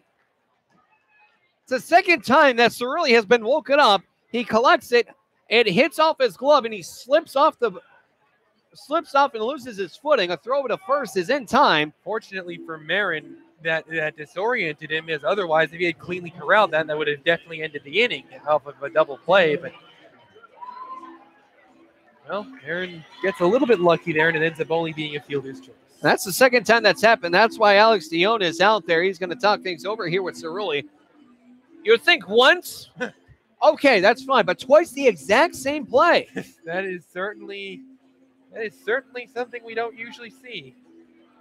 He's got to turn right back around and deal with 2 runners in scoring position, including the go-ahead run. So he's not out of the woods yet, even though he's been hit a few times. Well, hit 2, rather, but they're still hard-hit shots. You're going to be thinking, like, what am I, a target dummy? I think so at this point. So it'll be the designated hitter number 16, Taylor Mier, to get some clutch hitting in. 2 men gone, bottom of the 6th, Suns down by 1. That tying run is 90 feet away. About as clutch of a situation it could possibly be. Really need Mier to come through. Fortunately, he's had a decent game. Pitch, curveball. It is called a strike. Risky pitch on that one. A first pitch curve to a 2 runners in scoring position situation. That's a risky call, but it ends up working out for him in the end. It's a risky call on the umpire as well. That one looked low to me, but again, I'm wearing red. He's wearing black. Hot shot headed towards first. First baseman right there, Harris. He will step on first himself and end the inning, but not before the Suns can at least get on the board. 1 run comes aboard off of 2 hits, no errors, and 2 men left on base. We now head through 6 full to the final third of the ball game, and Feeney's going to head out for the 7th. Unsurprisingly. Suns trail by a score of 2-1 against the Worcester Bravehearts. We'll be right back with more Pittsfield Suns baseball on the Pittsfield Suns Baseball Network. Hi, we're talking to real smokers about quitting. Tell me when you smoke and why you smoke. Eat, cigarette, kids, cigarette, dinner, another cigarette. One on my way to lunch, one after lunch. And another cigarette, and another cigarette. Have you tried to quit? Yes. I become angry. It ain't that easy. You can't just quit cold turkey. I tried. What would you do different? Actually having a plan and thinking it through. You have to relearn how to live your life without a cigarette in your hand. With the right plan, you can quit smoking. Free at becomeanx.org. X, a new way to think about quitting. Brought to you by X and the Ad Council. Did you know that every 2 seconds someone in America needs blood? Dr. Phil here, and I'd like to encourage you to donate blood through the American Red Cross. If you've never given before, now's a great time to start. If you've given before, do it again. It only takes about an hour, and your donation could make a life-saving difference. So contact the American Red Cross today. To make an appointment, call 1-800-GIVE-LIFE or visit givelife.org today. Thank you.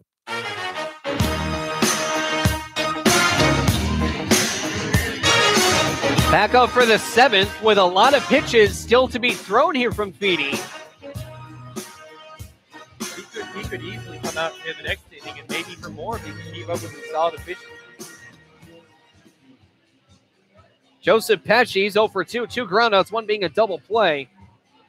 Right now, the official line on Feeney has him at only 71 pitches, 49 for strikes, only 1 real mistake, and that was a 2-run homer. This one is fouled off by Joe Pesci. Count is 0-1.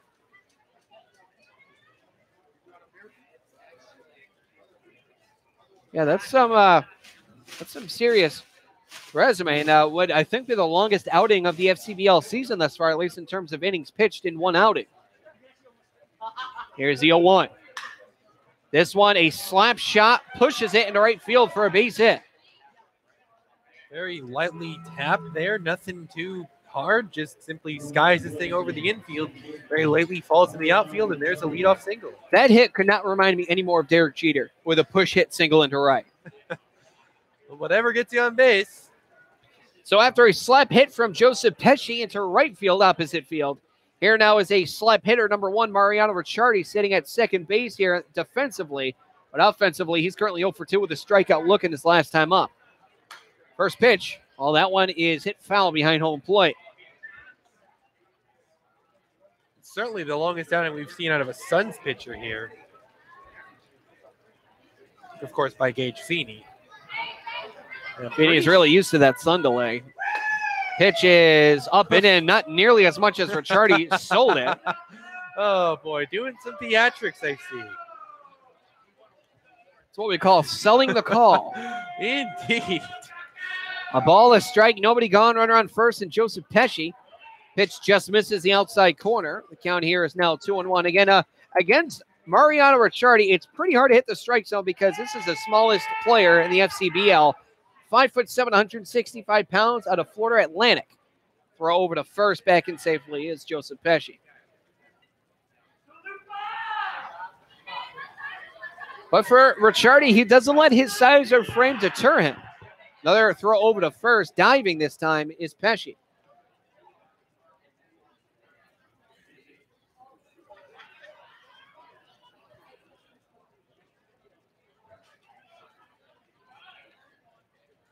Here is the 2-1. Big cut and miss there from Ricciardi. And the count now is 2-2. Speaking of dramatics, really trying to pull on that thing or what? Like trying to go yard with a swing like that. That is not a Derek Jeter-esque swing like you compared to earlier. No, more Ichiro in his delivery. As this one is swung through, and that one fouled off. Yeah, he's more of a slap hitter than anything because he doesn't plant his left foot when driving, and he plants off his right foot and carries through with his left. You'll see it here on the next pitch he swings at as well. The 2-2. Inside corner, called strike 3, Ricciardi. Again, trying to sell it, but he won't do it this time. Oh, I love that. I mean, that just the pure dramatics down there. Not fooling home plate umpire on that one. Oh, boy. I just, that tickles my funny bone. He looks quite frustrated in the dugout. Ricciardi trying to sell it. Home plate umpire Andrew Gerard said, I want a refund. Here's John Thrasher. Refund implying he bought it in the first place. Thrasher 1 for 3 on the day. This one open-ended swing going past first, headed to second. Throw over to first is in time. 2 men gone. Runner advances over to second and Joseph Pesci. It'll be a 4-3 put out at first. Pretty good trade for both sides. Suns getting out on the board, but the Bravehearts can push him in of 90 feet across. That's honestly a kind of a win-win for the two sides on that play. You don't usually see that in competitive sports. Unless it's a trade. I mean, on the field. Yes, I know. Shortstop number 4, Chris Rinaldi. He is 1 for 3 with a run scored. Last time out, hit it to the pitcher, went to the second baseman who threw him out at first for a 1-4-3 assisted put out. Good sliding block there from Gernak. Sitting at 80 pitches. Of course, if Feeney can get this third out reasonably fast, he would be eligible to come out for the 8th inning. Whether or not the Suns actually put him out there is, of course, another thing.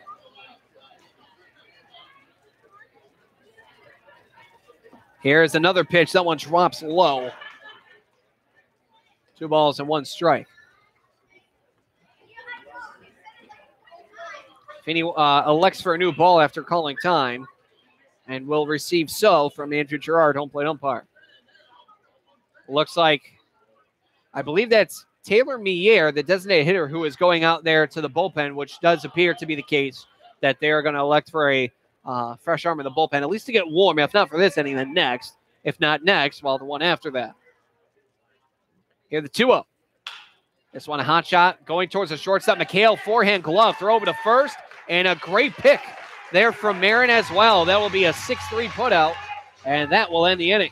Wonderful outing from Gage Feeney. 7 strong innings. We just hope that his offense can pick him up here in the bottom of the 7th. So in the inning, it's stretch time now. No runs, 1 hit, no errors, 1 man left. 2-1 Bravehearts lead it. We'll listen in and take me out to the ball game.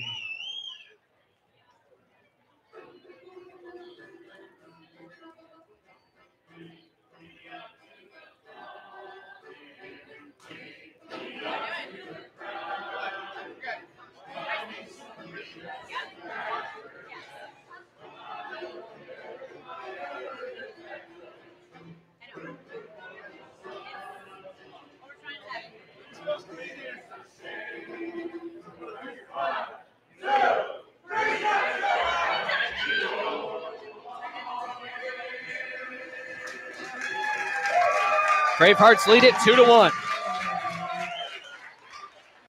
Did you know the 3rd leading cause of fire deaths for older adults is cooking? Hi, I'm Rob Neal from the United States Fire Administration with important fire safety tips for seniors. Never leave cooking unattended because a serious fire can start in seconds. Don't wear loose clothing while cooking. Keep towels and pot holders away from the range. Double check the kitchen before you go to bed or leave your home. This message is brought to you by the United States Fire Administration, your local fire department, and this radio station. I have a passion for the environment. That's why I serve in the United States Coast Guard. We monitor commercial vessels, making sure our ports and waterways are safe and clean from oil or other hazardous material. We patrol our fisheries, protect marine wildlife and their habitats. With all we do, it's about protecting America. Were you born ready to protect America? Learn more at GoCoastGuard.com. Sponsored by the United States Coast Guard in cooperation with the Massachusetts Broadcasters Association and this station.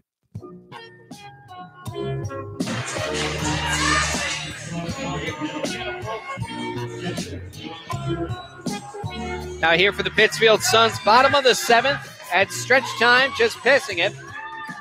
Catcher number 26, Josh Gernak, he's 0 for 2 with a strikeout. And the first pitch, fastball outside corner. No, that one just missed too low. And the count here is 1-0. Now the 1-0 pitch does clip the outside corner. Here from Cerulli. Some fans not liking the call, but, well, both were correct. Yeah, I definitely agree. Here's a lineup from Cerulli. Hot shot foul, first base side.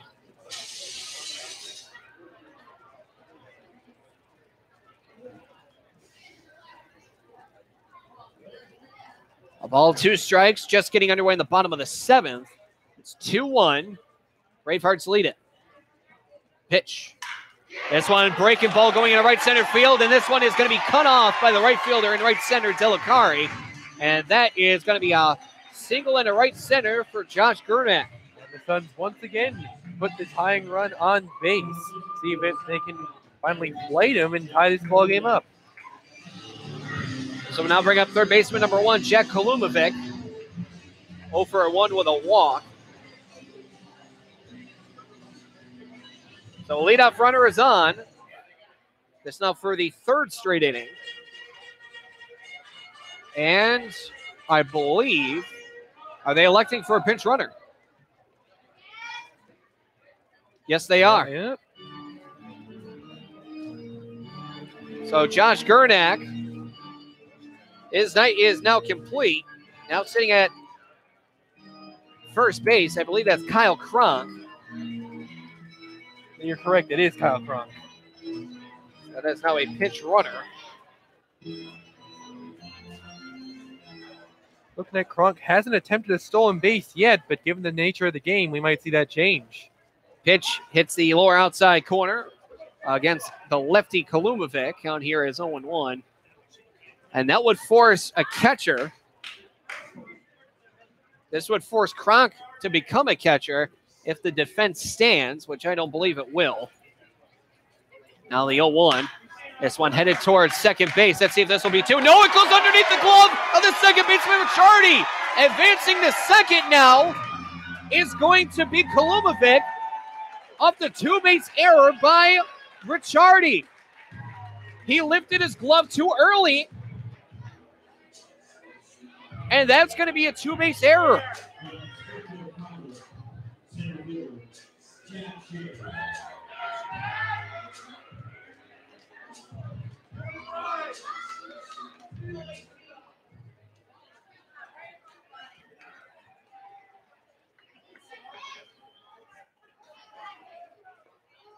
A first pitch here to Chad Shade is low for a ball. The momentum has swung mightily after that 2-base error. Now the tying run is back 90 feet away. The 1-0 just misses. And now it's 2-0. And the go-ahead is in scoring position as well. Ricciardi, he just lifted his glove too early and then tried to dart it down, but it hit off the end of his glove. And I think he might have been shooting for the double play on that one, maybe a little bit pressured to get the ball up, but he made a very key elementary mistake. He tried to throw the ball before he actually had it. And before he could realize what happened, it was too late as it went past him. Suns crowd not liking the called strike at the knees against Shade. Here's the 2-1. That one's fouled off, no doubt about that one. Rocket shot back to the backstop. Josh Gernak is now heading out to the pen. This will be very interesting on what the Suns want to try to do. You can pull Taylor Mier from DH and have him catch, and that would force the pitcher to come in and bat 8th. I would think that's what they're going to do, is Mier is on the roster as a catcher. Pitches outside. Great. Hold up by Shade, and now it's going to be a full count.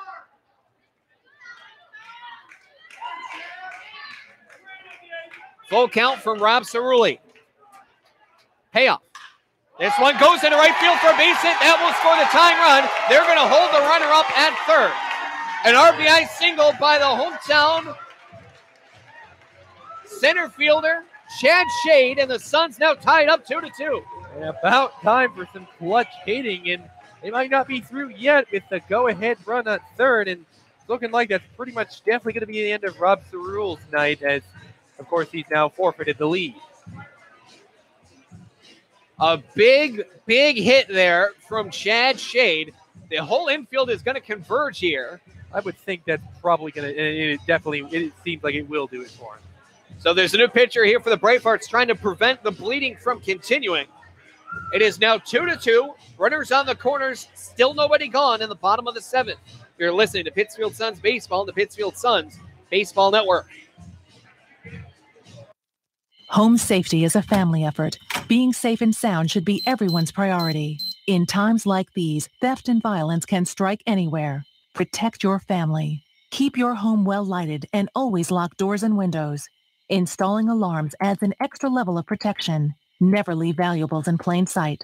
To learn more about protecting your home and family, visit ncpc.org or contact your local law enforcement agency. A message from the U.S. Department of Justice, National Crime Prevention Council, and the Ad Council. Are you prepared in the event of a disaster?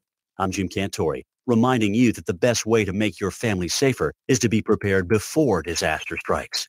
First, build a disaster supply kit with enough supplies for each family member for at least 3 days. Next, make a family communication or evacuation plan. Finally, stay informed. Listen to local radio and TV reports when disasters are imminent. For more information on how you can be Red Cross ready, contact your local American Red Cross chapter or visit redcross.org. Give yourself the gift of a comfortable retirement by setting some cash aside for yourself. Saving a little of your monthly income can be as affordable as the average holiday gift. If retirement is near, you'll want to start saving right away. If you're younger, begin saving now, and compound interest will help your retirement funds snowball. A great way to figure out how much you'll need to save for retirement is to learn how much you'll get from Social Security. Do that in minutes at www.socialsecurity.gov/estimator. New pitcher in the ball game for the Worcester Bravehearts to try to keep the game at a tie. It will be number 29, Matthew Stansky. Stansky will be appearing in his third game this season, and to date has thrown 3 and 2 innings, giving up 3 hits, 3 runs with just 1 earned, walking 1 and striking out 2. It does have a losing decision on the season, along with a 2.45 ERA. And although he reasonably probably won't receive a losing decision tonight, he could possibly doom Rob Sir-Ewell to such a decision if he allows an inherited runner to score. Sir-Ewell's outing is not officially finalized, responsible for the 2 men left on base, but if all things stand as is, Sir-Ewell will leave the game with a 1 1/3 innings pitched, facing 9 batters, giving up the tying 2 earned runs on 4 hits, with 1 being a double, walking 1 on 37 pitches, 26 for strikes. Matthew Stansky now again, he is trying to prevent the bleeding and keep this at an even 2-2. So it's a tie ball game. Suns have 1 more hit and error over the Bravehearts at 8-3 versus a 7-2 respectively for hits and errors. And here is second baseman number 8 from Pittsfield, Massachusetts, as well as Chad Shade. This is Drew DiMartino, a double, a hot shot double down the third base line his last time up. He is 1 for 3, and a golden opportunity with runners on the corners. I believe at this point the Bravehearts would trade 2 for 1. We'll see. Runner on first goes. Hot shot past the diving third baseman, Gionis. And now rounding second here is going to be Shade. And that is going to be advancing on the play as well. It's DiMartino. Wow. An RBI single and advancement. Runners on second and third with nobody gone. And an RBI single for DiMartino. Collects the lead for the Suns. Okay, a beautiful hit there to bring home the go-ahead run, but hidden within that hit was the amazing heads-up base running on DiMartino's end with no outs, 2 runners in scoring position, and now the lead. The Bravehearts are in a lot of trouble right now here in the bottom of the 7th. Now here's a shortstop, Brian McHale, infield in. This one fouled off. Count here 0-1. 2 runners in scoring position with no outs. Plenty of opportunity to get more insurance runs here now that you have the lead. So the infield is in. 3-2 Suns lead it. Runners both in scoring position. Stansky with a pitch. That one, big swing and miss there from McHale. Count here now 0-2. Earned run, Kyle Kronkis scored. Unearned run for Jack Kolumovic. Again, he reached on an error. Stansky. Long hold, exhales, the 0-2. Hot shot past the diving second baseman, Ricciardi. Another RBI single. They're going to round the next runner, and there will be no throw. A 2 RBI single by Brian McHale, and the game has been flipped for the momentum, and now the Suns lead it by a score of 5-2. And if you're Gage Feeney, you got to be smiling at what you're seeing here. 4 runs in the 7th inning to, as you said, Billy, turn the game completely upside down. A 5-2 lead. Just absolutely unleashing the floodgates here in the bottom of the 7th. We've been waiting a long time to see the Suns do something like this. Just guys feeding off each other. 5 straight guys reaching base. 4 of them with a base hit. They're just busting out the bats here in the bottom of the 7th, and still no outs. That's going to end the line there for Cerulli now. All but 1 run earned as this one hot shot past the pitcher. Grabbed by Ricciardi, who falls on second base. Throws over to first and collects the double play. What kind of inning are we having here, Andrew? I guess I don't. This is wow. The momentum is just insane there. Now, not to say that Bravehearts grabbed it back with that double play, but that does kind of put the offense to a grinding halt here on the first pitch double play. trying to feed off of things a little bit too much as Alexander White, and that will put 2 outs on the board here for Dylan Faircloth. Right fielder had an RBI single as the last time up. He's currently 1 for 3. This one popped foul well behind us.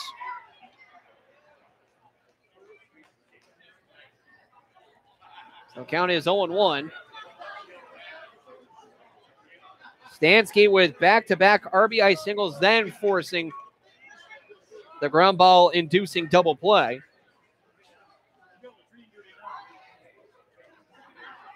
Now the 0-1 fastball that does hit the lower outside corner. Good locating pitch there from Stansky. It's 0-2 now. But again, that will do it there for Cerulli. Out of the 3 men on, of course, he can't get an earned run for someone that reached on an error. Both runs for Shade and Kronk, the pinch runner for Gerdak. Both are earned. This one slapped foul down the third base line. That will go well foul. And if the score should hold, Cerulli would receive the losing decision.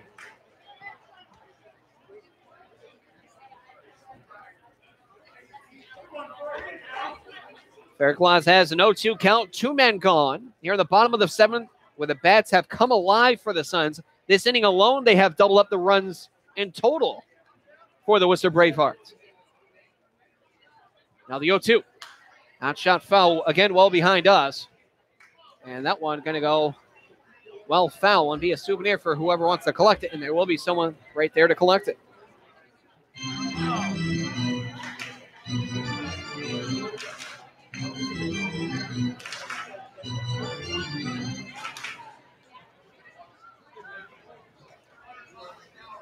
Stansky with the 0-2. This one hit softly towards third. Grabbing that one's Giona's. Throw over to first is in time, and that will end the inning, but not before the Suns can take the lead. 4 total runs of 4 total hits. 1 error in the inning, and nobody left on. We head now through 7 innings. We head now to the top of the 8th. With the Suns on top 5-2. You're listening to Pittsfield Suns Baseball, the Pittsfield Suns Baseball Network. I have a passion for the environment. That's why I serve in the United States Coast Guard. We monitor commercial vessels, making sure our ports and waterways are safe and clean from oil or other hazardous material. We patrol our fisheries, protect marine wildlife and their habitats. With all we do, it's about protecting America. Were you born ready to protect America? Learn more at gocoastguard.com. Sponsored by the United States Coast Guard in cooperation with the Massachusetts Broadcasters Association and this station. They're your friends. They're your neighbors. They're even famous entertainers. They're teachers. Okay, class, settle down. Open your book. They're scientists and astronauts. They're hams. They're 650,000 strong, and they're just like you. Earning your amateur radio license is easy. Just contact the American Radio Relay League at 1-800-326-3942. Are you prepared in the event of a disaster? I'm Jim Cantori, reminding you that the best way to make your family safer is to be prepared before disaster strikes. First, build a disaster supply kit with enough supplies for each family member for at least 3 days. Next, make a family communication or evacuation plan. Finally, stay informed. Listen to local radio and TV reports when disasters are imminent. For more information on how you can be Red Cross ready, contact your local American Red Cross chapter or visit redcross.org.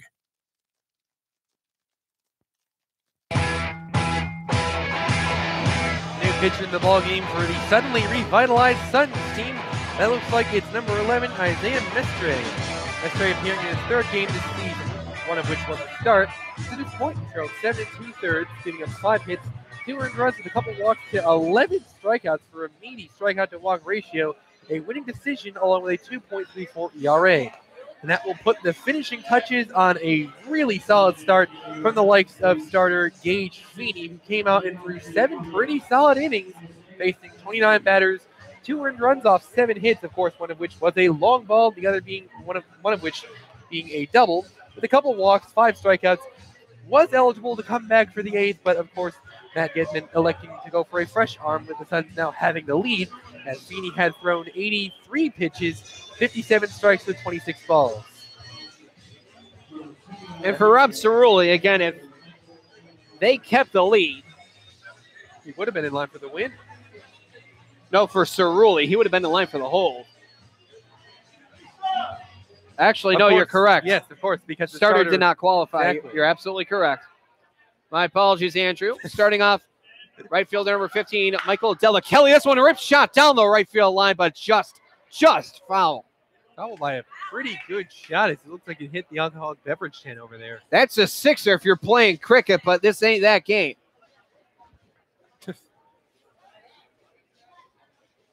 Mestre with the next pitch. Fastball collects the outside corner, now 0-2. Perfect guy to come in with a lead here in the 8th inning. They got him right where they want him. Next pitch just misses outside. Now the count here is 1-2. And of course, looking back to when I talked with Kevin Donati, he mentioned that even though the team lost a couple of games against the Sharks, they finally got the bats to come alive in those games, and that led to optimism. I can see exactly what he was talking about with that powerful bottom of the 7th. Forgot to mention one thing for the catcher. You did have Kyle Cronk. He did come in for the catcher, that being Josh Gernak. With the second catcher being the DH Taylor Mier, there's only one catcher left, and that would be Severino Simeone. He comes in defensively for Gernak and Cronk.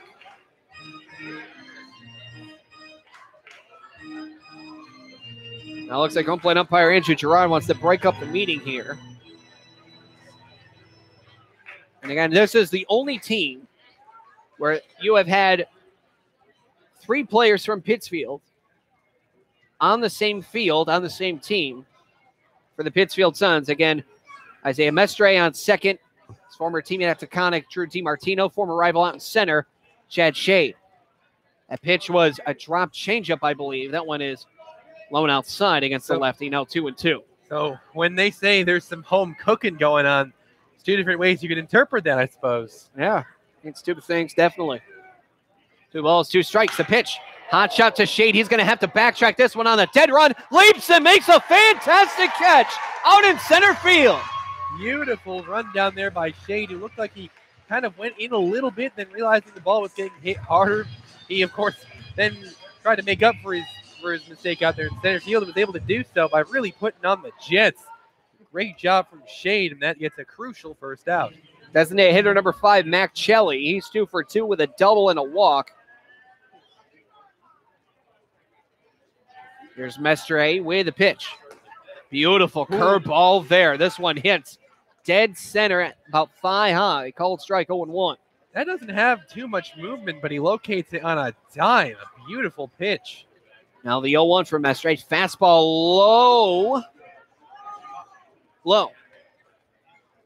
Very close pitch on lower outside corner, just missing a little bit on the vertical plane low. 1-1 for Mestre. Another breaking ball. This one headed to his teammate, Drew DiMartino. Throw over to first in time, like their Taconic Brave days. With the lead as well, like their Taconic Brave days. First baseman number 21, Dustin Harris. 2 lineouts to center field as well as a ground out to first. He is currently 0 for 3 on the day, but Mestre coming in relief here following the quality start by Gage Feeney, who now is in line for the win due to a big bolster on the offensive charge in the bottom of the 7th. He was in line for the loss entering the inning, which, given his performance, would have been borderline criminal, but he is in line for what would be a well-deserved win following 7 strong innings. Time is called. And again, there was only one mistake that Feeney gave up, and that was a 2-run jack by Michael Delacari. A pretty big mistake at that, but yes, one mistake that was looking like it could have doomed him to a loss.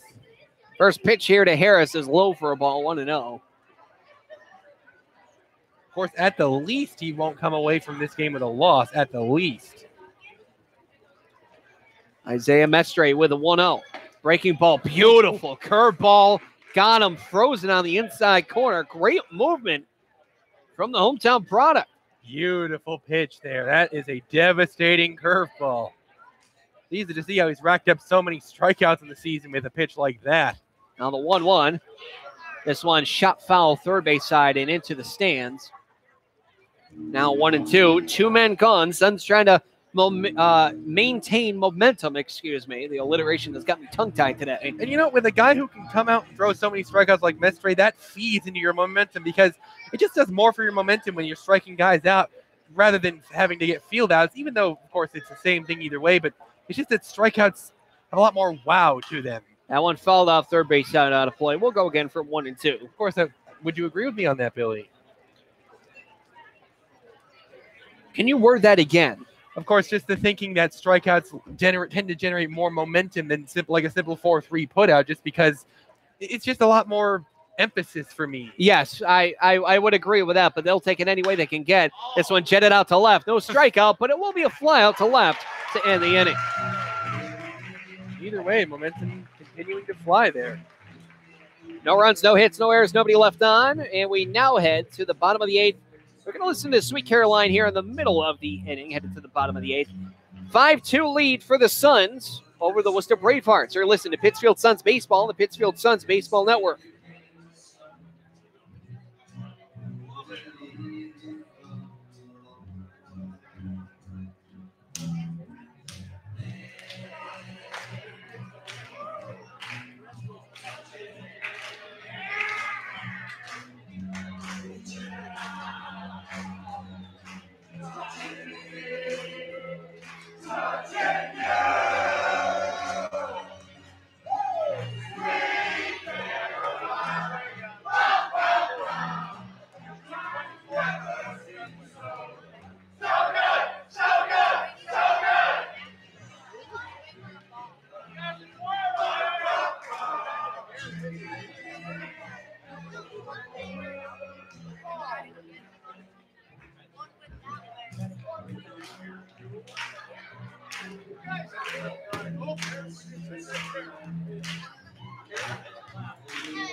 New pitch in the ballgame for the Bravehearts. It's number 10, Danny Barlock.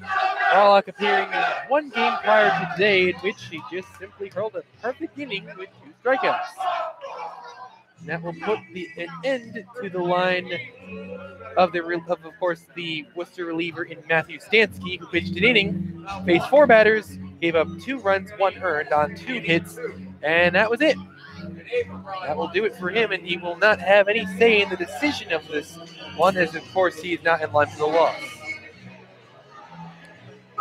He was on the mound when he gave up the lead, but because the runners weren't inherited to Rob Cerulli, Cerulli is currently in line for the loss. This will be the 6, 7, 8 batters. You have Marin, Mier, and Simeone, who came in defensively. So 6, 7, 8 batters for the Suns trying to maintain momentum. Here's a pitch. Right in there, called strike. I at least wanted to see one pitch was Marin. From Danny Barlock. Barlock, it looks like it's a 3/4 pitch, if not sidearm. More sidearm, if that.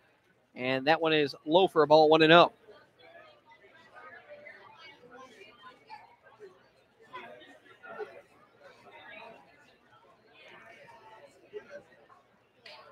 Looking at Barlock, listed as a 6'1", 190 righty, a senior out of Holy Cross from Shrewsbury, Massachusetts.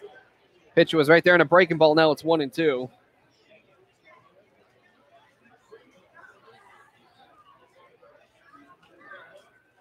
That's one hot shot foul first base side. We'll go again from 1-2.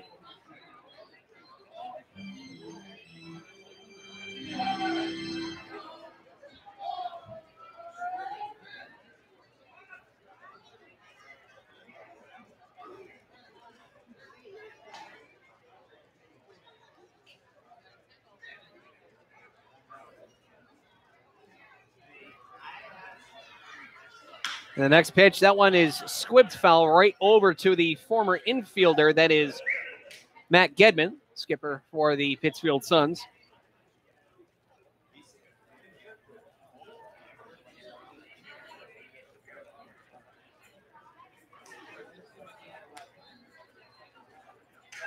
And the next pitch, that one's cut on and missed there by Marin. Third strike on the ball game for him, and there's one man gone. And 3 strikeouts in the ball game. With a swing like that, it's hard to be surprised. He just kind of lunged at that thing, and it looked like he hoped it would work out, but that was a really poor swing. Without any sort of surprise, he goes down on strike 3. Left-handed hitter, TH number 16, Taylor Mier. He is currently 2 for 3 on the day. And a pitch. Late swing and miss there as Barlock blown by with a fastball. Count here is 0-1. I got Barlock again, more of a, I wouldn't say 3/4, but more of a 3/5 pitcher in between 3/4 and sidearm. As that one, another late swing and miss. And now it's 0-2. How would you classify it? I don't think I could have said it any better than you did, Billy. See his delivery once more. The 0-2. Yeah, there you go. That one is low and outside now, 1-2. I would say about 3/5 pitcher instead of a sidearm or 3/4, more of a hybrid. Hybrid indeed. It's a very unique style. And it's getting a lot of miles per hour on the radar gun as well. Now a step off here from Barlock. Well, it's helped him out so far in this inning, pitching pretty efficiently with the strikeout to the lead man, and of course got Mier here down 1-2. Koffel wants to talk things over, which gives Andrew Gerard fresh time to brush off home plate, and also a little bit of time to see what else is going around the FCBL with current scores.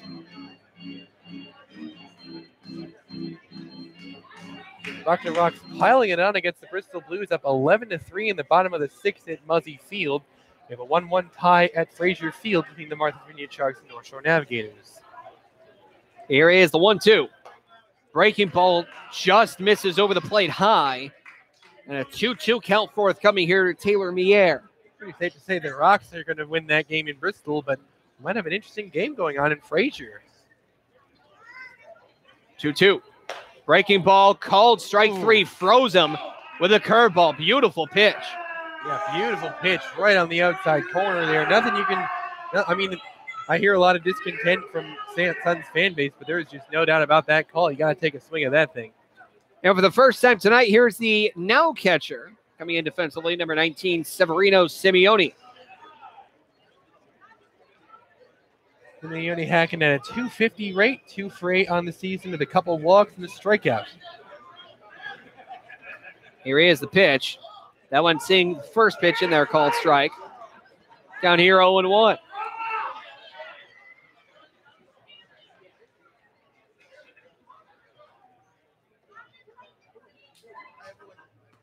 Another pitch, however, this one just misses by an inch or two, just barely off the outside corner. A risky take on that one as well.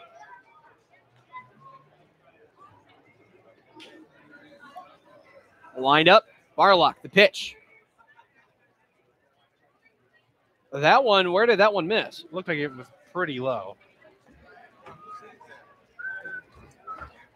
From here, I think what confused me was the motion from Koffel, kind of not knowing where the pitch was, and it went off his glove. That's what confused me off of it. That one was, I would definitely say that was low, though. Here's a windup from Barlock, the 2-1. No doubt about that. Lower outside corner, called strike. 2 balls, 2 strikes, 2 men gone. 2 strikeouts thus far for Danny Barlock, but maybe too little, too late. 2-2. Popped over our heads, well beyond our heads, and that one is going to go off of the concourse and well out towards Wahconah Street. That was such a funny swing, though. It looked like he tried to check that thing, but went like 85, 90% of the way and ended up on a knee on the end of that swing. Once again, the 2-2. That one rung him up. Called strike 3. 3 strikeouts for 3 outs for Barlock, and he strikes out the side in order. Barlock locking up the Suns' offense. Just nothing they could do on that one. Beautiful inning from him, but as you said, Billy, too little, too late. No runs, no hits, no errors, nobody left on. Top of the 9th upcoming, and there is a new pitcher in the ballgame for the Suns looking to close this one out. Top of the ninth we go. Suns trying to get 3 outs, preventing 3 runs. We'll be right back with more Pittsfield Suns baseball on the Pittsfield Suns Baseball Network. Did you know that every 2 seconds someone in America needs blood? Dr. Phil here, and I'd like to encourage you to donate blood through the American Red Cross. If you've never given before, now's a great time to start. If you've given before, do it again. It only takes about an hour, and your donation could make a life-saving difference. So contact the American Red Cross today. To make an appointment, call 1-800-GIVE-LIFE or visit givelife.org today. Thank you. I have a passion for the environment. That's why I serve in the United States Coast Guard. We monitor commercial vessels, making sure our ports and waterways are safe and clean from oil or other hazardous material. We patrol our fisheries, protect marine wildlife and their habitats. With all we do, it's about protecting America. Were you born ready to protect America? Learn more at gocoastguard.com. Sponsored by the United States Coast Guard in cooperation with the Massachusetts Broadcasters Association and this station. You're listening to Pittsfield Suns Baseball on the Pittsfield Suns Baseball Network. Billy Madewell alongside Andrew Belargin here in the top of the ninth. Suns coming back. They currently lead it by a score of 5-2. To the top of the ninth we go. The Pittsfield Suns currently leading the visiting Worcester Bravehearts, and there's a new pitcher on the mound. And that pitcher is number 12, Kyle O'Neill. O'Neill in 2 appearances has thrown 2 innings, giving up no hits or runs, walking 2 without a decision and without really an ERA, as he has an ERA of 0. And, of course, that will do it on the line of Isaiah Mestre, who came in and hurled a pretty solid inning of relief in line for the hold after throwing an inning where he did not give up any base runners, period. Did not strike anybody out, just simply came in and got the 3 men he faced out. And as a result, he is in line for the hold. In fact, never mind that he will definitely receive the hold regardless of what happens, as, of course, going to be a hold. Nevertheless, Kyle O'Neill, if he should finish this inning without giving up the lead, he would receive the save. So O'Neill trying to get the save here. No matter what, Isaiah Mestre is going to collect a hold out of tonight's contest. And it'll be the 6, 7, 8 batters due up. The catcher, Koffel, third baseman, Gionis, and the left fielder, Pesci. All right, there, hiccuped in between. Pesci.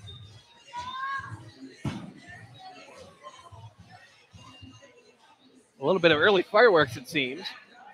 There were also early fireworks in the bottom of the 7th as well.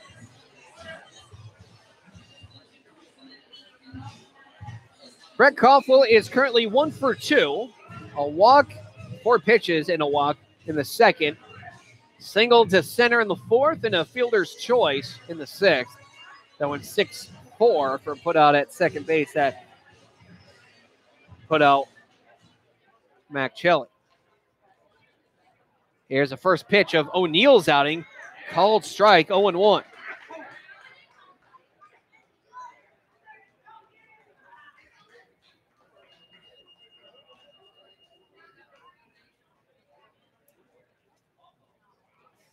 Here now the 0-1. This one a hot shot headed towards the shortstop, McHale, who gloves.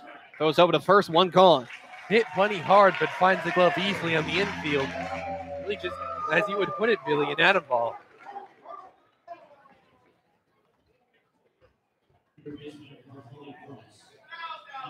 Bravehearts are running out of chances, however, with just 2 outs to play with.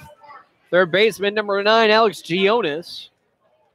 Another talk here with Simeone and O'Neill.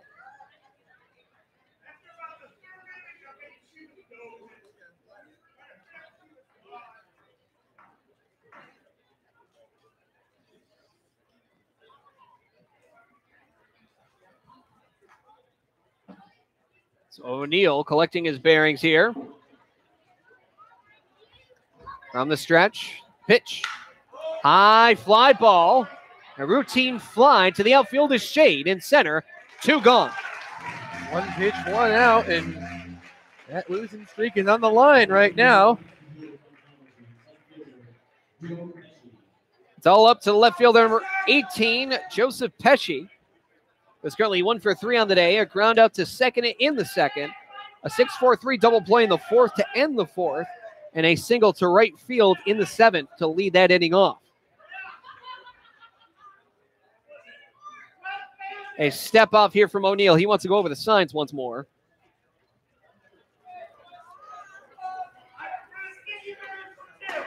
Pitch, beautiful curve ball, and he backdoors him. Called strike, 0-1. O'Neill's got a fastball that reaches as high as 92. Got a curve, changeup, and slider. He is throwing some spice coming out of the pen. 0-1 hits him. Not quite what I was meaning by spice.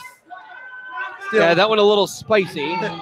Still clearly slipped on that one, and all the Bravehearts do have a runner on base.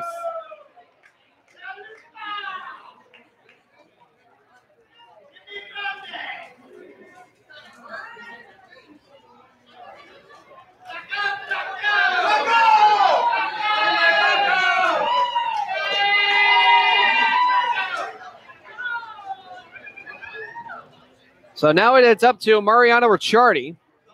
Struck out looking twice in a row as the pitch is upstairs 1-0. Again, last time he tried to sell the call, but hopefully umpire said, no, I'm not returning it. He said, no, I'm just window shopping just like you. Well put, Billy. Well put. Next pitch well inside. Well, no need to sell that one. It's a 2-0 count here. Must be a theater major or something. Well, I couldn't definitively tell you.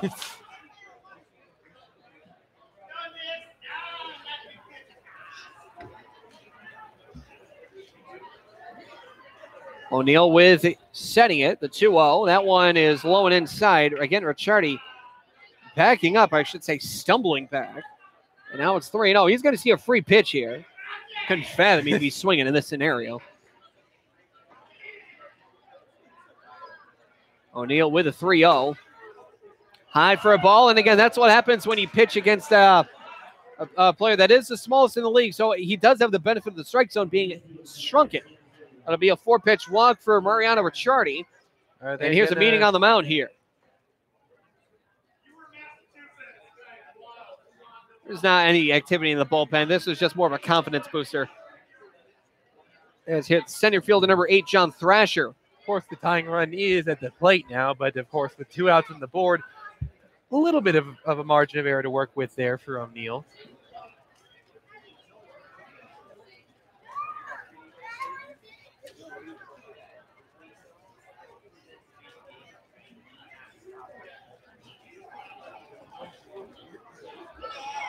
Thrasher 1 for 4 in the day, a single into center. Back in the 5th was his only hit. He also reached on an error by the shortstop, McHale. Pitch right in there. Called strike, 0-1. Brad really getting behind him here as well.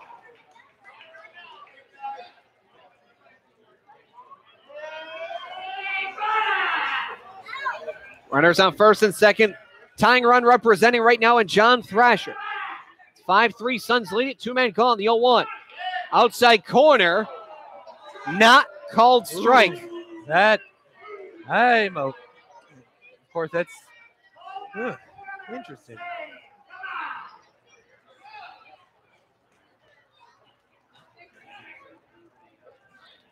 That one a little dicey there. So a ball and a strike, 2-man on, and the pitch. Hot shot in the center, going back as shade. He's backtracking. He will reach up and collect the out for the final out of the ball game. And the Pittsfield Suns are back in the win column. Say goodbye to that 7-game losing streak because for one day the Suns are winners.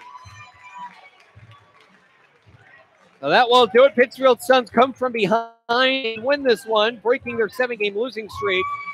They win by a score of 5-2. When we come back, we're going to have a full game recap on the Pittsfield Suns post-game show right here on the Pittsfield Suns Baseball Network.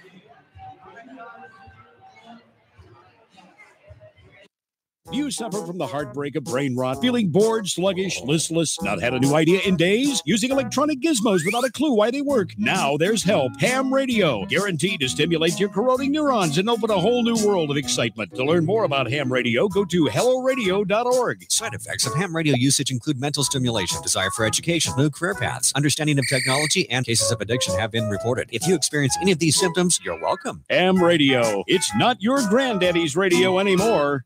Check it out. It's the Terminator. Hey, when'd you get back, huh?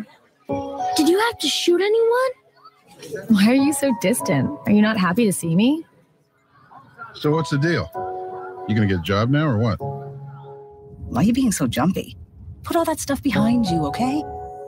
No one knows what it's like to come back from Iraq or Afghanistan unless they were there. Join other veterans at communityofveterans.org because we know where you're coming from. Brought to you by Iraq and Afghanistan Veterans of America and the Ad Council. Did you know the third leading cause of fire deaths for older adults is cooking? Hi, I'm Rob Neal from the United States Fire Administration with important fire safety tips for seniors. Never leave cooking unattended because a serious fire can start in seconds. Don't wear loose clothing while cooking. Keep towels and pot holders away from the range. Double check the kitchen before you go to bed or leave your home. This message is brought to you by the United States Fire Administration, your local fire department, and this radio station.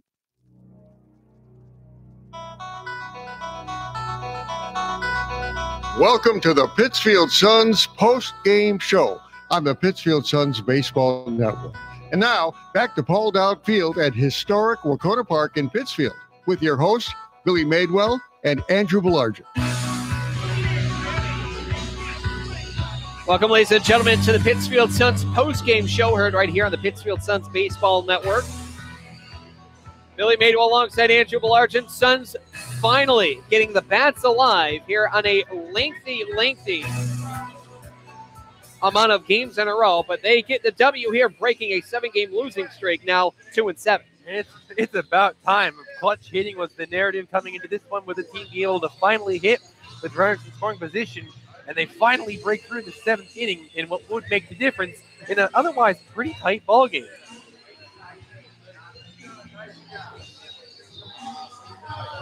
So again, for the Pittsfield Suns, finally able to break out of this. And a solid performance by the starter, Gage Feeney. Solid indeed. 7 very strong innings. He actually could have come out for the 8th, but they didn't want to push him too hard. Still 7 very strong innings.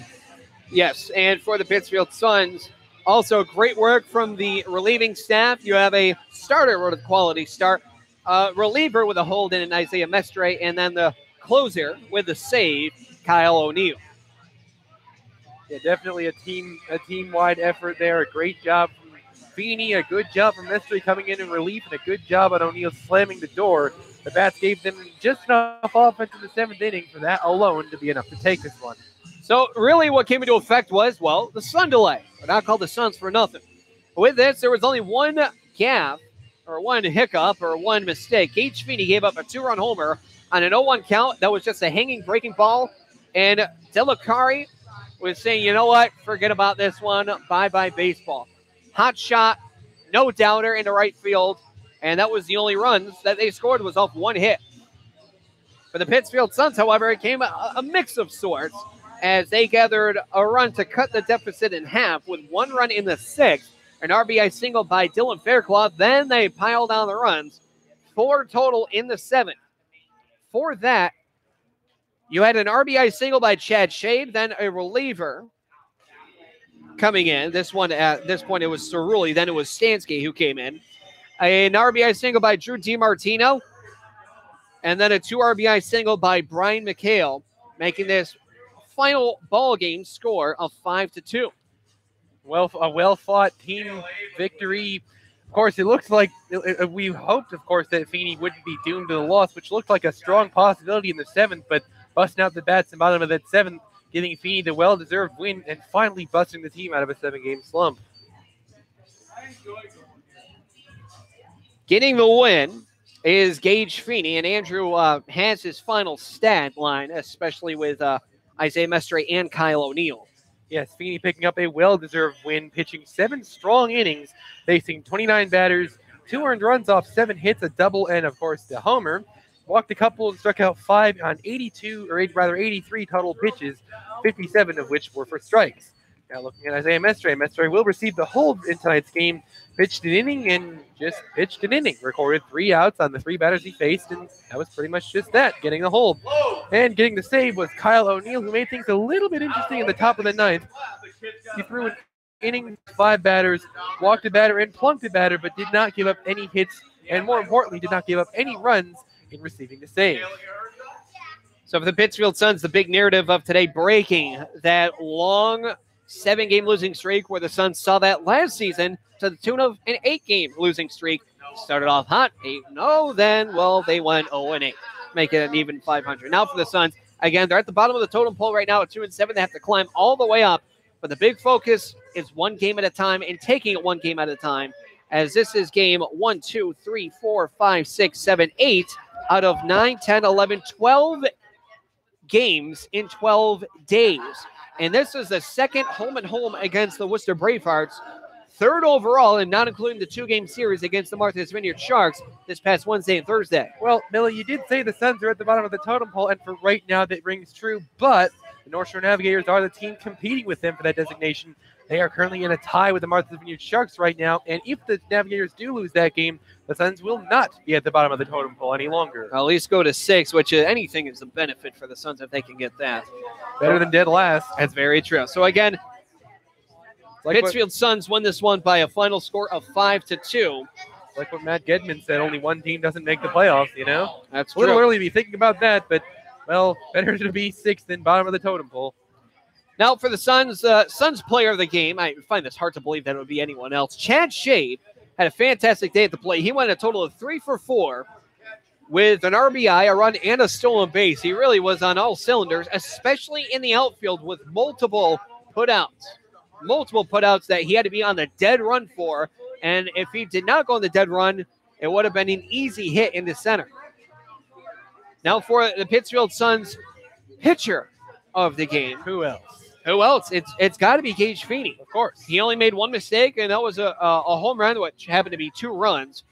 A big but mistake. That's it. But other than that, yes, pretty much spotless other than that. A total of 7 hits against, and for the relieving core of Mestre and O'Neill, nothing doing against them. Only walks and a hit batsman, but no hits against, and doing a fantastic job there in relief as Isaiah Mestre and Kyle O'Neill. Andrew, what are your final thoughts on tonight's ball game? Finally, a complete game effort from the Suns as a whole, busting out those bats at the bottom of the 7th to not only get Gage Feeney off the hook for the loss, but put him in line for the well-deserved win. Relief corps was excellent after Gage Feeney had a pretty solid outing, and finally, it's good to see the Suns put together a full team effort against this team. They did, of course, have 3 errors, which is not, of course, great, but of course you figure that as the team gets more and more comfortable that that number of errors will trim itself, and I'm pretty confident that the Suns have the talent to really make some noise in the FCBL when that happens, and we got a little bit of a piece of that tonight with a big victory over the Bravehearts. This ball game started at 6:28 and ended at 9:13 with a 19-minute sun delay. A game time total of 2 hours and 26 minutes in front of a crowd of 1,089. The next game for the Suns is going to be tomorrow. Again, this is the first game of a home-and-home second that the Suns see against the Worcester Bravehearts early on this season. So they will be in Worcester tomorrow. On Sunday, they will be in Brockton. On Monday, they will be in Bristol. And the final game of that stretch is going to be at home this upcoming Tuesday against the North Shore Navigators. And that will be a game time start, first pitch at 6:30 with a pregame set for 6 o'clock. So that will do it, ladies and gentlemen, for us. Again, just a fantastic game for the Suns. Complete game effort for everyone on staff. Great job between the team, the pitching, the coaching, and the hitting. So that will do it for us, ladies and gentlemen, for players, coaches, umpires, and fans. Alongside Andrew Belargin, this is Billy Madewell signing off, saying thank you for listening to the Pittsfield Suns Baseball on the Pittsfield Suns Baseball Network. Thank you for listening. We'll talk to you all on Tuesday. Thank you for listening to Pittsfield Suns Baseball on the Pittsfield Suns Baseball Network. Please join us next time for more exciting baseball action from Paul Dowd Field at historic Wahconah Park. This play-by-play broadcast of Pittsfield Suns Baseball was a production of the Pittsfield Suns. Any reproduction, retransmission, or other use of the accounts and descriptions of this game without the expressed written consent of the Pittsfield Suns is strictly prohibited.